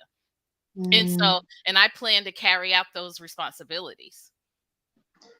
So, what advice would you give to, I guess, diasporans who are out there thinking about relocating, not just to Rwanda, Hmm. but any country? Um, and you may want to also be specific about relocating to Rwanda. Just any advice, being someone who's come to Rwanda, experienced Rwanda, there'll be people looking for information. So, what valuable information can you put out there for our audience today? Well, the first thing is, what is your idea of home? Because wherever you are is home. So you, Mhm. even, I was born and raised in North Carolina, right? I went to a HBCU, shout out to Fayetteville State. But and so, and then I left, went to Georgia, then I came to New Jersey. Everywhere I went, Mhm. I was home. So the Mhm. comparison, while it can be there, you have to say you're home now. There's a reason why you are where you are, and this is home. And then you make that adjustment. You have to close the door on the past so that you can make the adjustment of where you are currently. And Yes. that's hard, right? Because if you spent a lot of years somewhere in an environment, it's hard to experience something new, but take the chance to have the new experiences. I say go on a tour. I just came to Rhonda because I was guided to just come, and it's not a mistake. And so when Mm. you do that, I took the chance and went on tours. I met different people. I connected with different people. The people that work at my home, we're family. So their families are my family. Like we Oh. we do a lot. I'm auntie, and I have this broad extended family. There are three people that work in my home, but their families are my family. So I have my children are engaged with them. My children are adults, but they're still my children. They're engaged with them. Um, and so as you said, immerse yourself in the local culture, but you also, by being in engaging with anyone who's local, and even those who may work in your home, because there are a lot of diasporans that have someone working your home, then you have allies. So when Mm, someone wants to charge me more, the person that cooks for me, her name's Celine, she's like, and she mhm. starts going. There are people who will, they will stand in front. They're like an army for me. They're not going to allow anyone to harm me. And if it does Mm, happen, if it does where, people, and I've had it happen, and I was so upset when someone took advantage and charged me for something that was free, and I just started crying. And I was like, "Why would you do that?" And so when that does happen, they get to see firsthand what it looks like on the other side of being taken advantage of. Like, don't hide it, because a lot of mm, times we change doesn't happen because we hide our pains, right? So we hide when we're upset about something, or we hide when we're joyful about something. We hide it just for the other person, and that happens a lot in Rwanda. So you have to know that a lot of Rwandans won't say their true feelings. They just won't. mm, It's hidden mm. behind a mask. You think about when you go to work, right? And you're sitting there, you can't say your true feelings on certain things because you're afraid you're going to be fired. Yes. Right? I sat in a meeting yesterday and I was like, all right, let me go ahead and pick up my phone so I can keep my check. Right. And so, and I started playing solitaire just to get my mind right so I can keep my check. A lot of Rwandans, if you think about this day to day to day, where the society said, don't be your authentic self. Don't show your true feelings. Be very Mm, professional. Hiding who you mm, are is where professionalism is. And you think about how it has been in America, where we had to change our hair. We had to do all of these things to have a professional appearance and experience. They have that in their entire lives. And mm. so Wonderful. they're the ones who's supposed to change their entire family. So they won't say their true feelings. Not to it, I had to kind of break that down in my home with anyone that works in my home. Say what you mean, because I'm already gonna know it anyway. Yeah. So I'm an intuitive person. So I would know it anyway. So I'll gently guide them to say what they're truly thinking. But your everyday Rhondan, they'll smile, but Mm, really what's coming behind is pain. They'll say yes, even though the answer can be no, I don't know something. But they'll say yes in order to impress you, because it's not yes, I don't, but and it's not yes and I'm lying. It's yes and I'm going to figure it out. So yes, it's yes. very different. It's like, I may not know, but I'm gonna figure out a way to do it, and to actually guarantee that I provide the service that's for you. That happens culturally as well. So we just have to retrain our thinking, because Mm, we have to say, well, I'm not American. I am part of the world family. So if you're part of the world family, and if it's family, you need to be patient with your family members, but also that's be real true. with yourself. Definitely. I think you've definitely made some valid points there. Like, you know, being real with yourself. Where is home?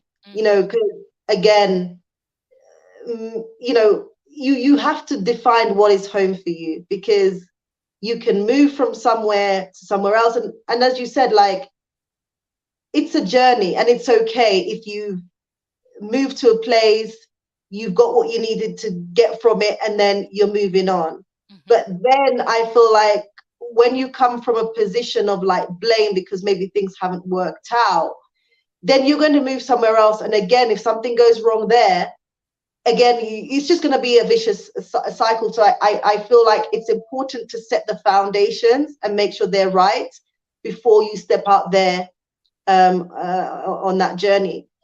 So yeah, that's my take. I'm very much a believer in what you focus on is what you'll continue to experience. So what you place your focus and energy on is what's going to be highlighted all around you. So if I don't necessarily, it doesn't mean that things don't happen, but if I don't Hmm. place my focus there, then it's ancillary to me. It doesn't affect me as much. and it, but you have to make up your mind to do so. And a lot of things are driven by past hurts. So it could not be that one thing Mm, that happened.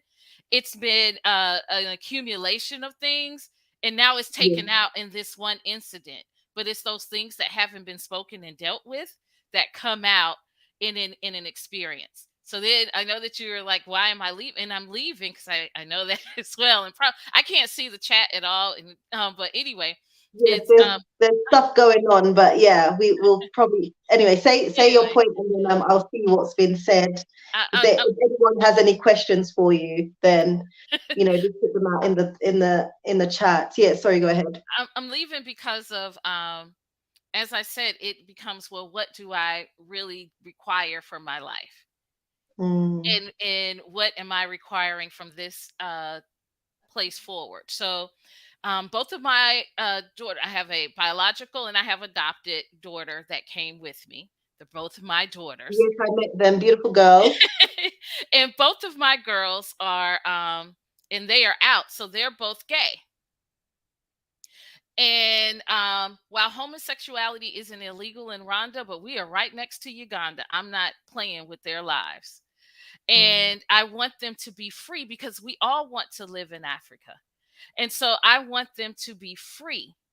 And I don't want to be underneath someone's jail because someone did or said something to my daughter. So I need to move somewhere where their lives and they can live out loud. I believe in living out loud regardless. It's not just about gay rights or anyone, it's in general. You live out loud as a Black person, not just because of your skin, but because of your pride.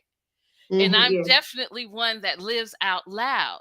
And so that's what I want. Also, because also I talked about how with spirituality and intuition, Rwanda is a very conservative country, and there's yeah. nothing wrong with it being very conservative and religious. It's a beautiful thing. Relationship with the Creator, with God, Allah, whatever name that you say, is above everything. And how it's expressed is wonderful, but the how I live is seen as it can be spooky to others and all of that. And while I have used my time as a teachable time, that wind chimes aren't going to make you die tomorrow, that kind of thing. I've had those conversations and things like that. However, I and there's a forward progression that I have to have, and some of the modern conveniences I need, and it's okay, and I'm not ashamed about it. And so that's what people have to be That's real coming up about. time and time again, though, the modern conveniences.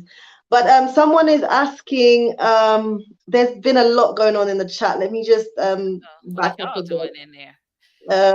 Let's just back up a bit. Guys, make sure you smash the like button if you're enjoying the conversation. If you have any questions for Natasha. Oh, I saw you gave a super chat there. Thank you so much, Natasha. Yeah, because I'm so Um, proud of you and everything that you. oh, I remember when you were just thinking about Twin Lakes, and then it happened, and the girls and I are coming this summer. We're excited about it. Um, being there, one is saying she's going to be outside glamping. The other one, Nori is not going outside in anybody's glamp anything. She's going to be indoors. So yes. thank you so much. I really appreciate that. Like you've been following the journey for a while, and I guess you've seen how it's started from nothing to Mhm. where it is now, and yeah, I'm really really proud of it as I well. And saw I'm the really sign last time I was in Musanze when my mom came to visit during. I saw Twin Lakes Recreation. I was like, "Mom, there she is!" So yeah, I saw the sign for it. yeah, thank you for your support. That really is encouraging. Um, is it T Harp is saying Lady Visionary? Hi, greetings, Lady Visionary in chat. Zena, let me see if I can find a question. I thought there was a question for you. Project management, there's a concept of cultural understanding. I believe people can focus on this aspect as well when they want to relocate.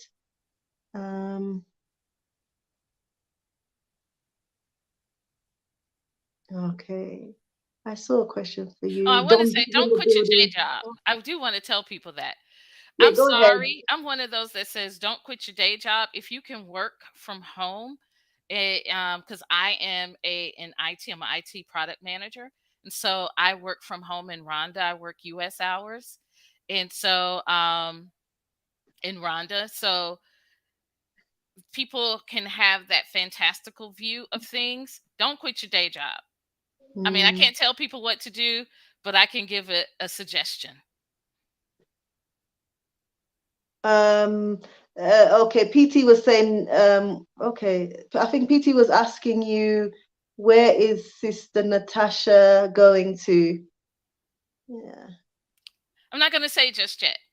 She's not gonna say just yet. She's not Just gonna say yet. just yet. She's not gonna say just yet. Okay, okay, right, okay. So, But my home in Rwanda will still be there. Um, you know, oh wow, I have commitments to the people that work in the home. So some people I have going to school. And wow. so I wanted to make sure that anywhere I go, I leave an imprint, and not one that leaves a bad taste in people's mouth, but one that actually builds them up, and builds me up as well, because we are all integrated in this world. We're all related in this world, and so yes. So I Wow. have commitments in Rhonda. Family. Like when I said we are That's family, real we are love right family. there. That's real love right there. Because usually when people like up and leave, like any responsibility that they had can just be like, okay, I'm done. But you decided that there are people that you support and you want to continue to do that. Hmm. So And their children, and then their children. It's called legacy building, and it's not just my children and grandchildren. It's called a family. Their children and grandchildren. Our ancestors came together and said, we're gonna work this out, so y'all meet in person while you are in your human bodies, and this is going to happen. So I wholeheartedly know this. I don't believe this, I know it. And so yes, it's very much allowing for there to be generational wealth built, and wealth means a mhm, lot of things. Knowledge, because one of the things that people talk about, Rwandans not knowing English, and it's because you have to be able to afford to go to a school that teaches English. Every yeah, school does not teach English, and it costs to go to school. And yes, so um there's that barrier, that educational barrier, in order to learn English. And so that's why I am paying for children to go to primary school that teach mhm, English, so that they can mm, learn it in a school setting, and have a different type of experience. And so yes, so and then you have to know English in order to go to university. yeah, So some of the people that work in my home, they're getting English language classes, and they are wow, able to do that. And in order for them to be able to do other things in life, because you're held back from your lack of knowing English, yes. and from So your certain jobs. opportunity, your level of opportunities, I guess, are impacted Hmm. by that language barrier. And also because obviously the type of people are coming in, setting up businesses, and then you not wanting to maybe employ someone because they cannot, sell your products or interact with your clients in Hmm. English. So again, they may be a confident person with some other skills, but not the ones that you need in order to progress your business. So totally understand that. I want to know how many, I mean, the viewers are probably wondering how many people are you sponsoring or supporting right now? So for university, it's three. So Me too. Mine is paying three as the well. paying the tuition for university. Wow. And Wow. then the people that work with me in my home, I send their children to school. And then there's a person that is trying to go to school in another country, so providing to pay the way for them to go to school in another country. Wow. And Wow. then So one you're person who used to work for me, um, I still pay for her oldest child to go to school. That's the wow. commitment. Yeah. Wow, wow, wow. So you've surpassed me because I'm just supporting three at university right now, three girls. In total, being here it's four. But Hmm. I mean, it But you is have a something whole remarkable. business. Yes, but then again, yeah, apart from the education side of supporting these girls into in university, and there have been no dropouts, thank God. Hmm. The first one we started to support, she's in her second year now, and they're very committed. They know the importance of what they're doing, so it's not like, they also, one of the requirements is that they also have like a part-time job. So I Hmm. only need to kind of step in as and when needed, but no, it is life changing, Hmm. what we're doing. And yes, having a company that I can employ people is also changing lives. And it's not just the people in my company, like the company also runs like community projects for the community. Like we deal with nutrition, we give goats and cows to families who are identified as in significant need, and the local people are recognizing the impact that Twin Lakes Recreational Island is having on their lives. And that to me is overwhelming. So it's like, I can't give up. Like, I have challenging days, Hmm. but I can't I can't give up on this legacy that I'm building. Yeah. So it's Yes. and when you find true purpose in what you're doing, and the impact that it's making, you can't just let it go like that, regardless of if you decide to, relocate or, move somewhere else. Yeah. Yeah, I just I didn't wanna- just cut off my mother and my son, because my son's here, my granddaughter, because I moved. Family's family, Mm, right? And so mm, I've come back because I had to deal with some. I have a parent that's really ill, and so my father, he's in the last stages of mm, transitioning from this life to the next. So I had to. mm, I got his call and I came back. Well, at the same time, my son and his wife are having another child. So I will mm, come back for that. And so I don't just cut off, well, I'm in Rwanda. That's it. I'm sorry. Good luck to you. And just like when I relocate to the next phase, I'm not telling the people here that are in Rwanda that are family, yeah, you're cut off. I'll never speak to you. No, we're family. I'll be back. mm, I'm coming to Okay, your so you will graduation. you will come back to visit us. Yeah. It's not the end. You will come No. back. We're coming for graduations. We're coming for just, oh, what happened? Whatever, this next place, the flights don't cost a lot. So it becomes, what happened? Okay, I'm on my way. What, I have to nuck if you buck, right? Because I get a little Wow. fiery So sometimes. I'm But happy I'm that you coming won't back just for forget you. about us, and then that you will come back. Let me see. I think there was maybe another question. Laura, thank you so much for the super chat. Um, can you see if there's a question there for you? For you. Um, Someone was saying South Africa would be a good fit too. The daughters would fit in. South Africa without issues. Why y'all PT's all in in my the business? building. Hi PT, I That's should say it. that. I recognize Yeah, South Africa PT's is in where the we're building. looking. We're actually going to go there for 3 weeks and Okay. see how it is and see the different areas, because every area everywhere, like you were saying about, there is a difference between Masanzi and Kigali, all the different places. And so yes, we are, and we started talking about this last year. And so that's what we are going to look into. My girls will be, and as am I, because I also had to look in different things on my other side of my life, right? And so I have Mm, to look at that as well. I'm your tarot reader, all of that stuff. You can't do that in Rhonda. And so mm, but that's what I do in my life. And mm. so you know, how well and how can I flourish there also.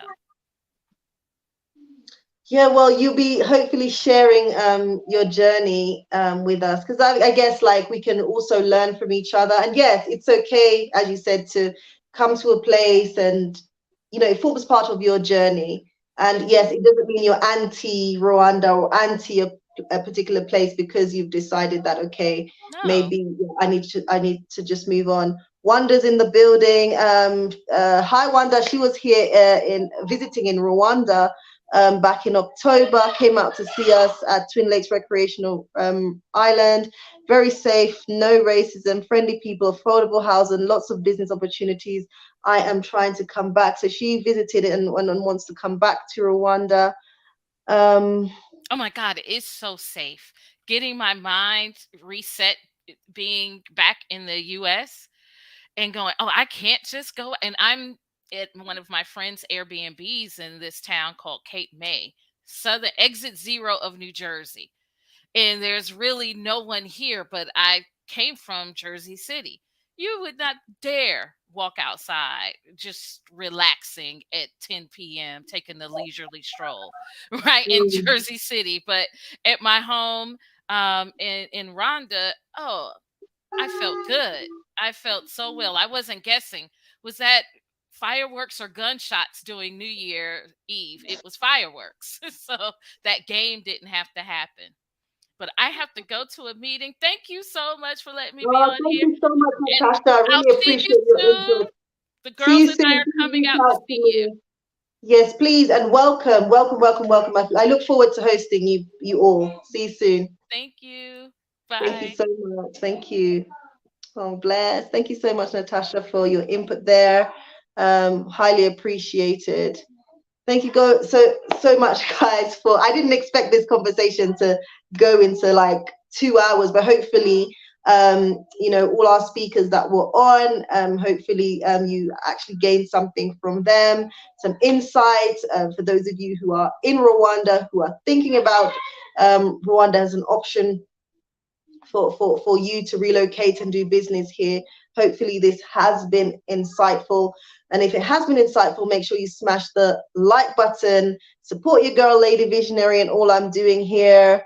Rosalind Robertson's in the building. Hi, Wanda. Okay. Just seeing Lady Visionary and Natasha, you're great assets to Rwanda. That is so amazing. Thank you so much. Africana's in the building. Greeting. Karen with whistling hand purple. Okay. Okay. PT, smart decision, Natasha. We spent time in Joburg, in Zen on the coast, and now have family in Cape Coast. Each is a different world, but African Americans are celebrated. Yeah, Rwandans know who they are. They are sons of Abraham. They don't play. None of that. Okay. South Africa, crime rates are crazy high. Okay, okay. Any questions, guys? Shout out, PT saying, shout out, Lady V.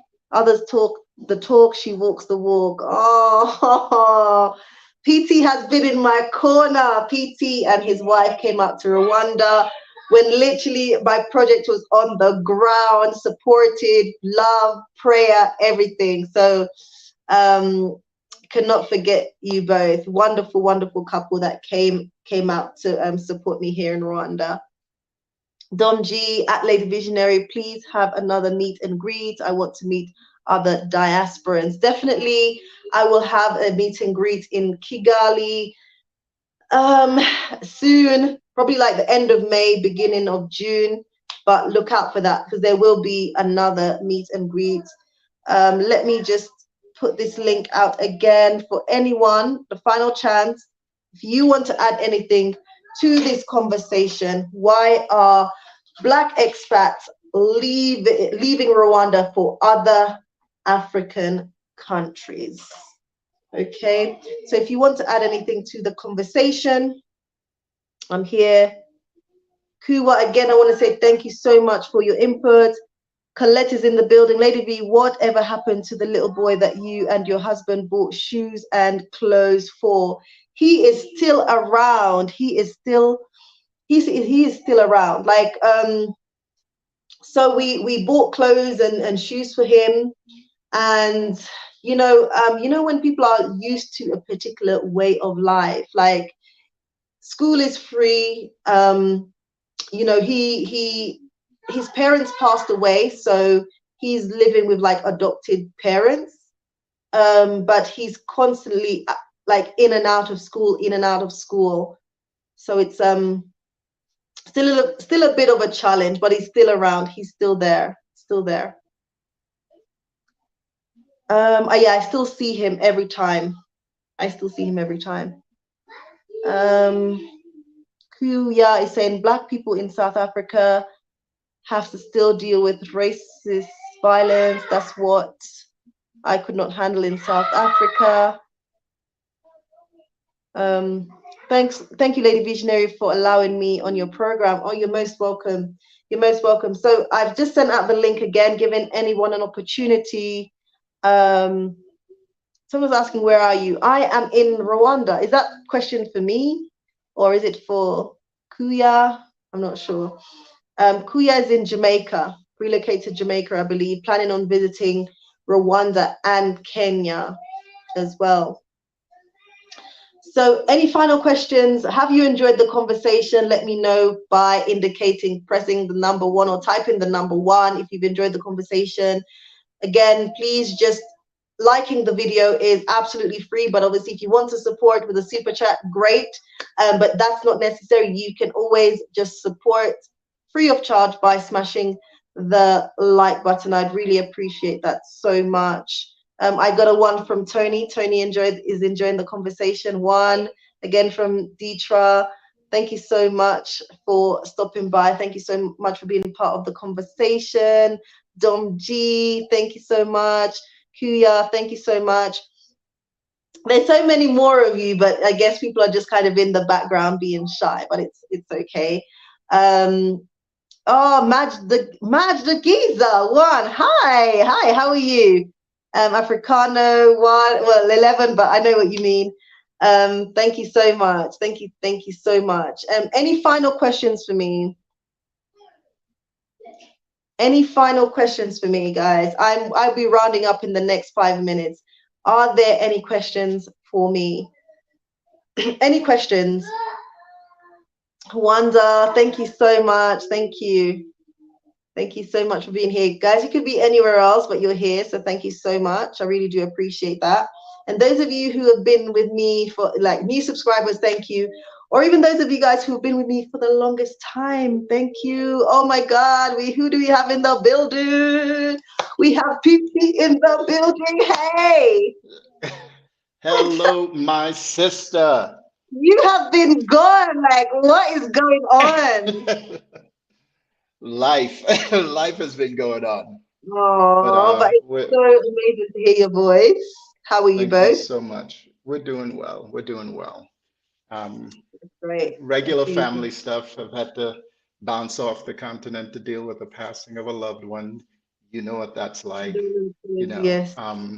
Just life happening, but grateful to be here and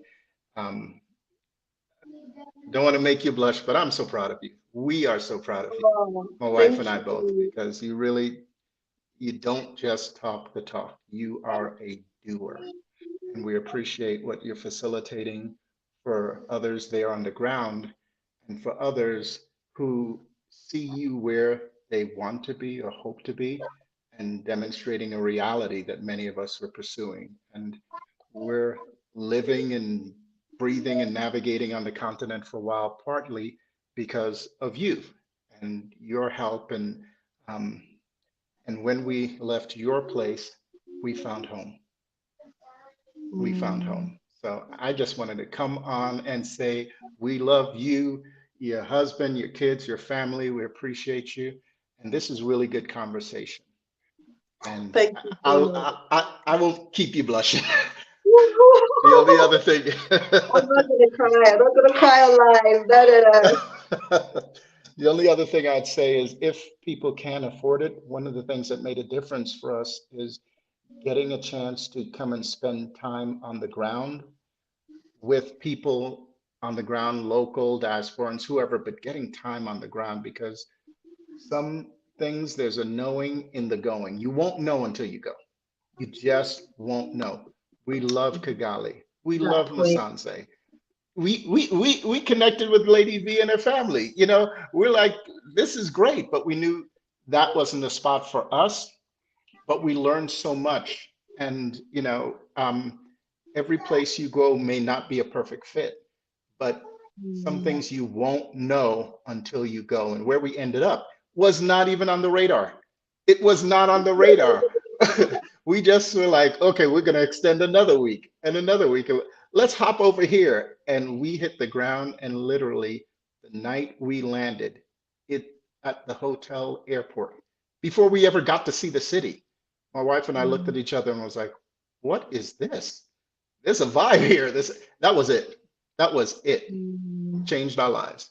Changed our lives. But again, So, if Rwanda is not the right fit, it doesn't mean the continent isn't the right fit. If Kigali isn't the right fit, maybe it doesn't mean Rwanda isn't. Maybe it's Musanze, maybe it's out towards Kivu, maybe it's somewhere else. So I just hope people can take the risk, take the chance. I'm sorry, I'm listening. No.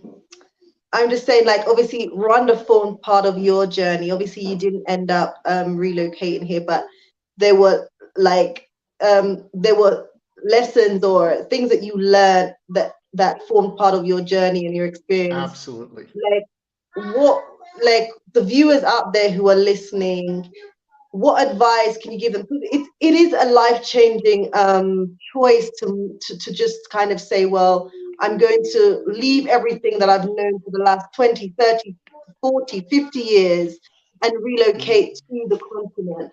Like, and a lot of people, this conversation obviously is about, leaving Rwanda, but people are not just leaving Rwanda. There are other countries that people are leaving as well, such as Gambia, because of their experiences and so on.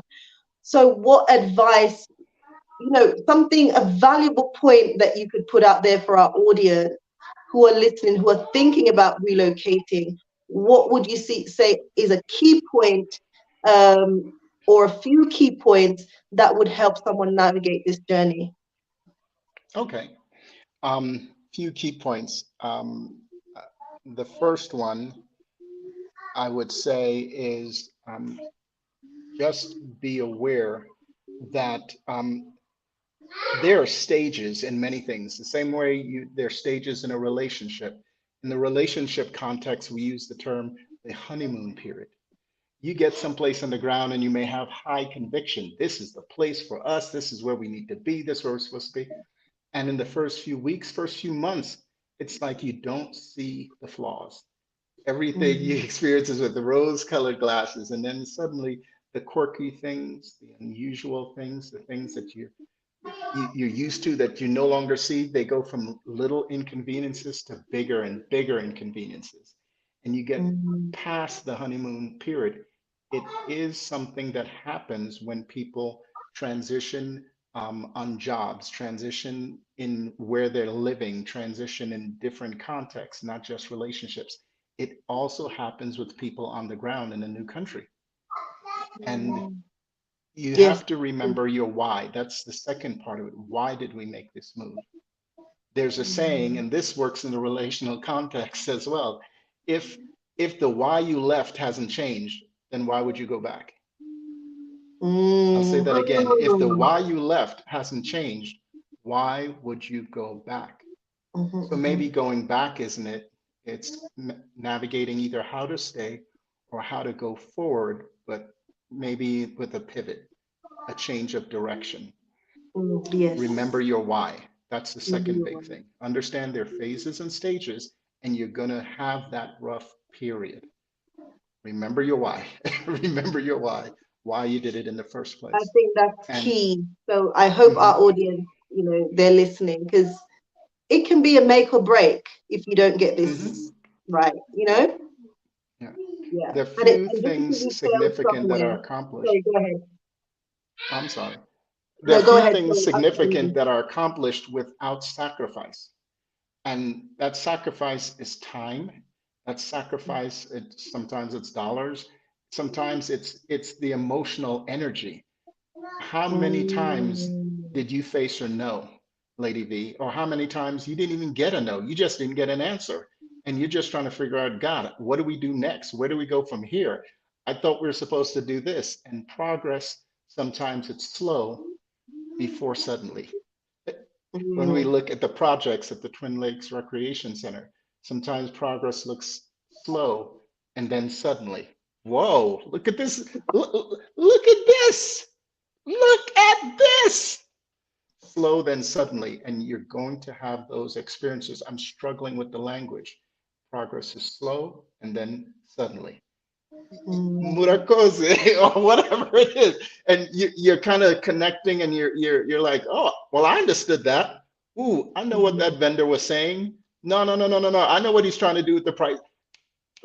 Then it clicks. It clicks. Progress is slow, then suddenly building a business, whatever it is. So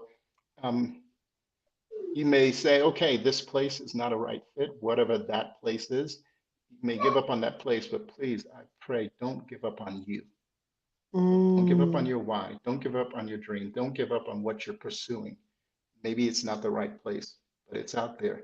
And with 54 countries, and many of these countries so diverse, the country where we're in, we have deserts, we have beaches, we have mountains, we have, it's diverse. Jersey City, shout out to sister, Jersey City. One of my interns went to school at Jersey City. I spent most of my life in Jersey. But Jersey is nothing like Colorado. And Colorado in the States is nothing like, you know, Thibodaux, Louisiana, you know, especially in the winter. So just keep pressing. I'll stop rambling and keep my mouth shut. No, no, no. I hope that answered your question. You know, I can definitely relate, you know, especially when you were saying just like progress can be slow. And in those moments where things are slow, that's where you can even start doubting yourself. Yeah. And it's just about being patient, giving it time, because I was patient in this journey. I did give it time, and then boom.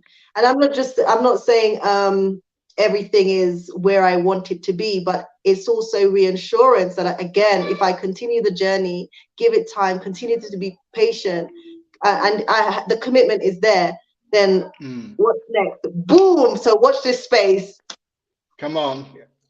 All right, boom sister. But thank you so much. I do plan to come out there and visit. I promise. Come on. We'll take care of you and the family. You will definitely see me. It's just a matter of time. You know, obviously I've got other things going on and so on and so forth. And you know, but definitely, without a doubt, we will be visiting in the near future. So. All right. And yeah, reach out to me about the girls. Reach out to me about the girls. We got to do something. The wifey. Yes, yes. All right. Thank you. Say hello to Patrick. Grace and peace. Bless you, dear. Bless you. Take care. So that was PT who came out to Rwanda when Twin Lakes Recreational Island was basically just on the ground. And then we've gone from that to actually launching and running a functional hotel. So yeah, like, you know, when you meet amazing people along the journey, that also helps. So I would say, find your people, connect, you know, it makes a tremendous difference. So thank you guys again so much. Let me greet some more of you. I think we did have a super chat in the building from Laura. So just want to say, what did Laura say? What are some common hurdles starting a business? Wow, okay, that's interesting. So, right, with regards to business, like in Rwanda, you know that, you know, you can basically start a business, sorry, you can register your business like within 24 hours. Now, even within 7 hours, your business certificate can come through. And recently they launched the one-stop shop at RDB. So all your needs are basically can be met in one space. Again, that it's supposed to quicken the process. Definitely, it has made a tremendous difference to people who are need to fulfill certain criteria. So it's not just about registering a business, but depending on the type of business that you want to operate, there may be other criteria that you have to go through, and you cannot operate without meeting those criteria. But you now have the one-stop shop that you can go and solve all your business needs in one place, and that's within RDB, right? So if you're coming into Rwanda, you want to set up a business, go straight to RDB. You have business ideas, you need people to talk to, you have all the professionals, the specialists at RDB in Kigali. The Rwanda Development Board, for those of you who don't know. And those of you who are looking for ideas of investment, Rwanda Development Board online, and also you can go and see them in office. I would say one of the biggest challenges for us as a hotel is finding the people who have the necessary skills to work within our organization. That has been challenging. Again, earlier we mentioned the barrier, the language barrier, and also, you know, technology is growing. So these young people are constantly on their phone. So that is, those three things are a huge challenge that we have to address in our policies and just continuing to educate our staff. So one of the things that we're working on, and we've been reaching out to different organizations to be able to bring the people who have the right skills that can help our business be sustainable, right?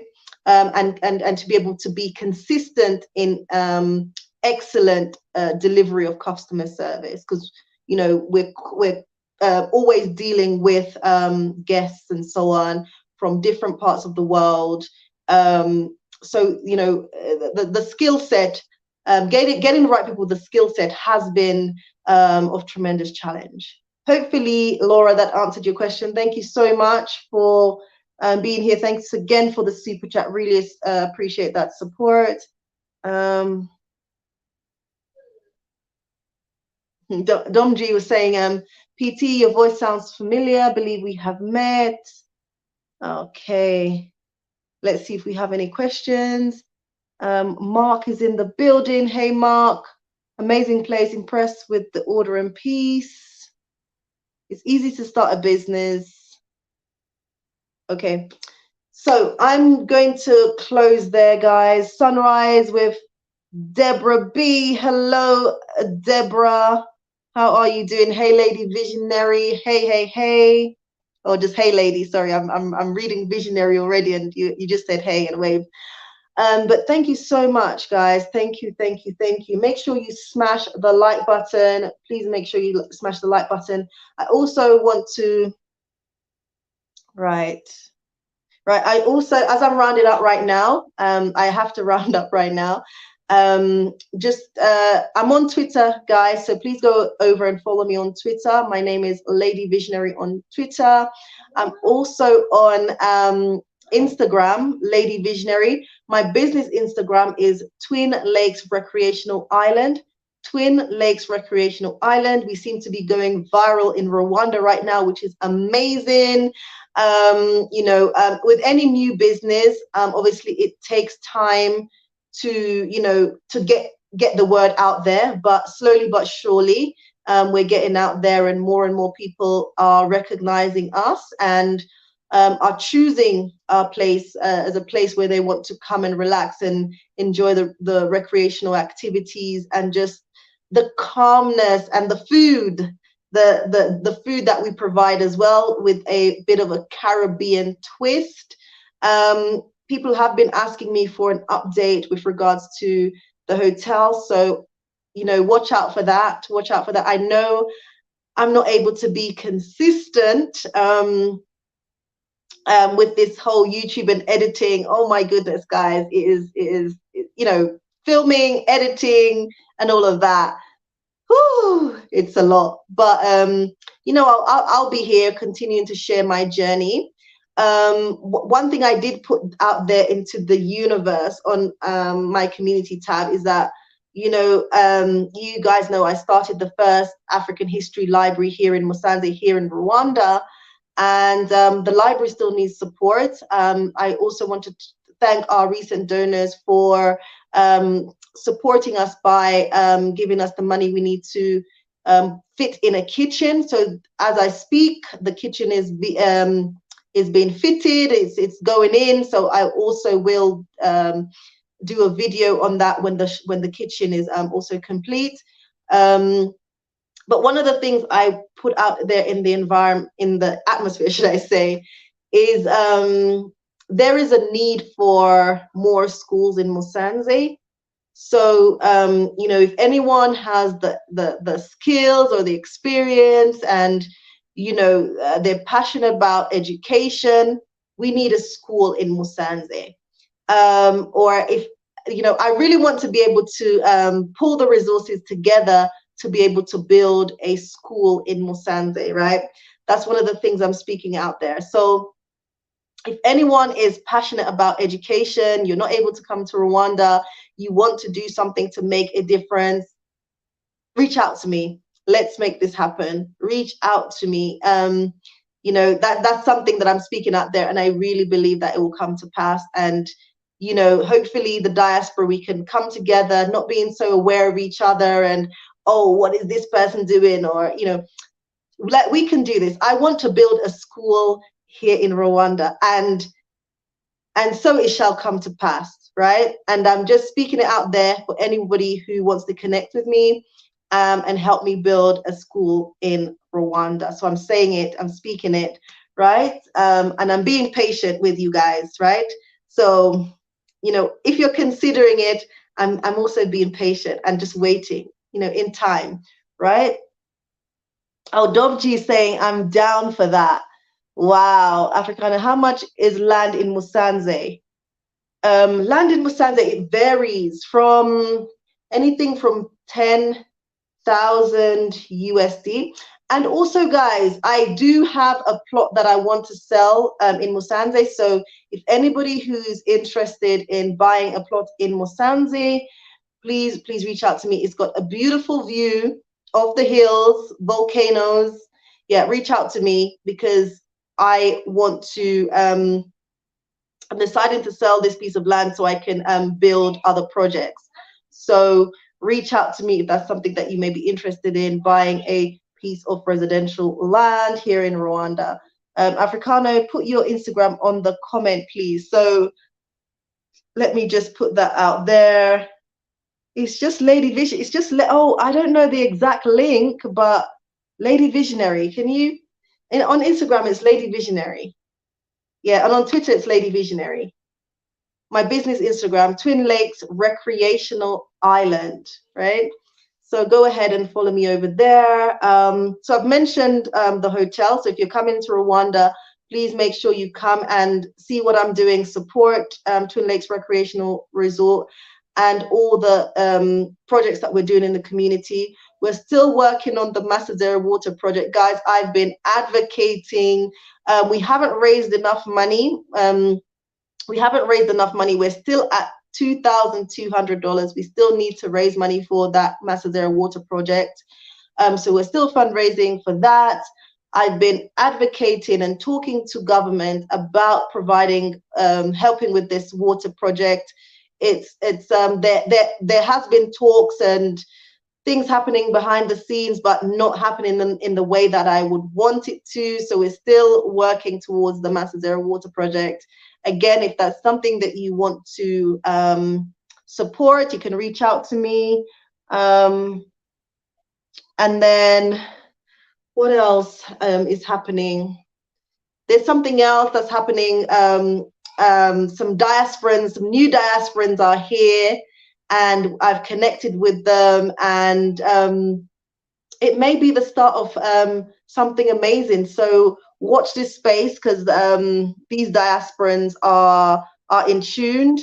They're ready to work, and I'm ready to work with them as well. So it's looking positive, and I cannot wait to share. But I don't want to share yet until they have also agreed to share.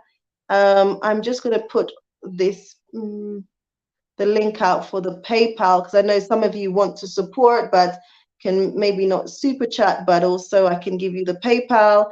If you do want to support any of the work that I'm doing, then you can do this via PayPal as well.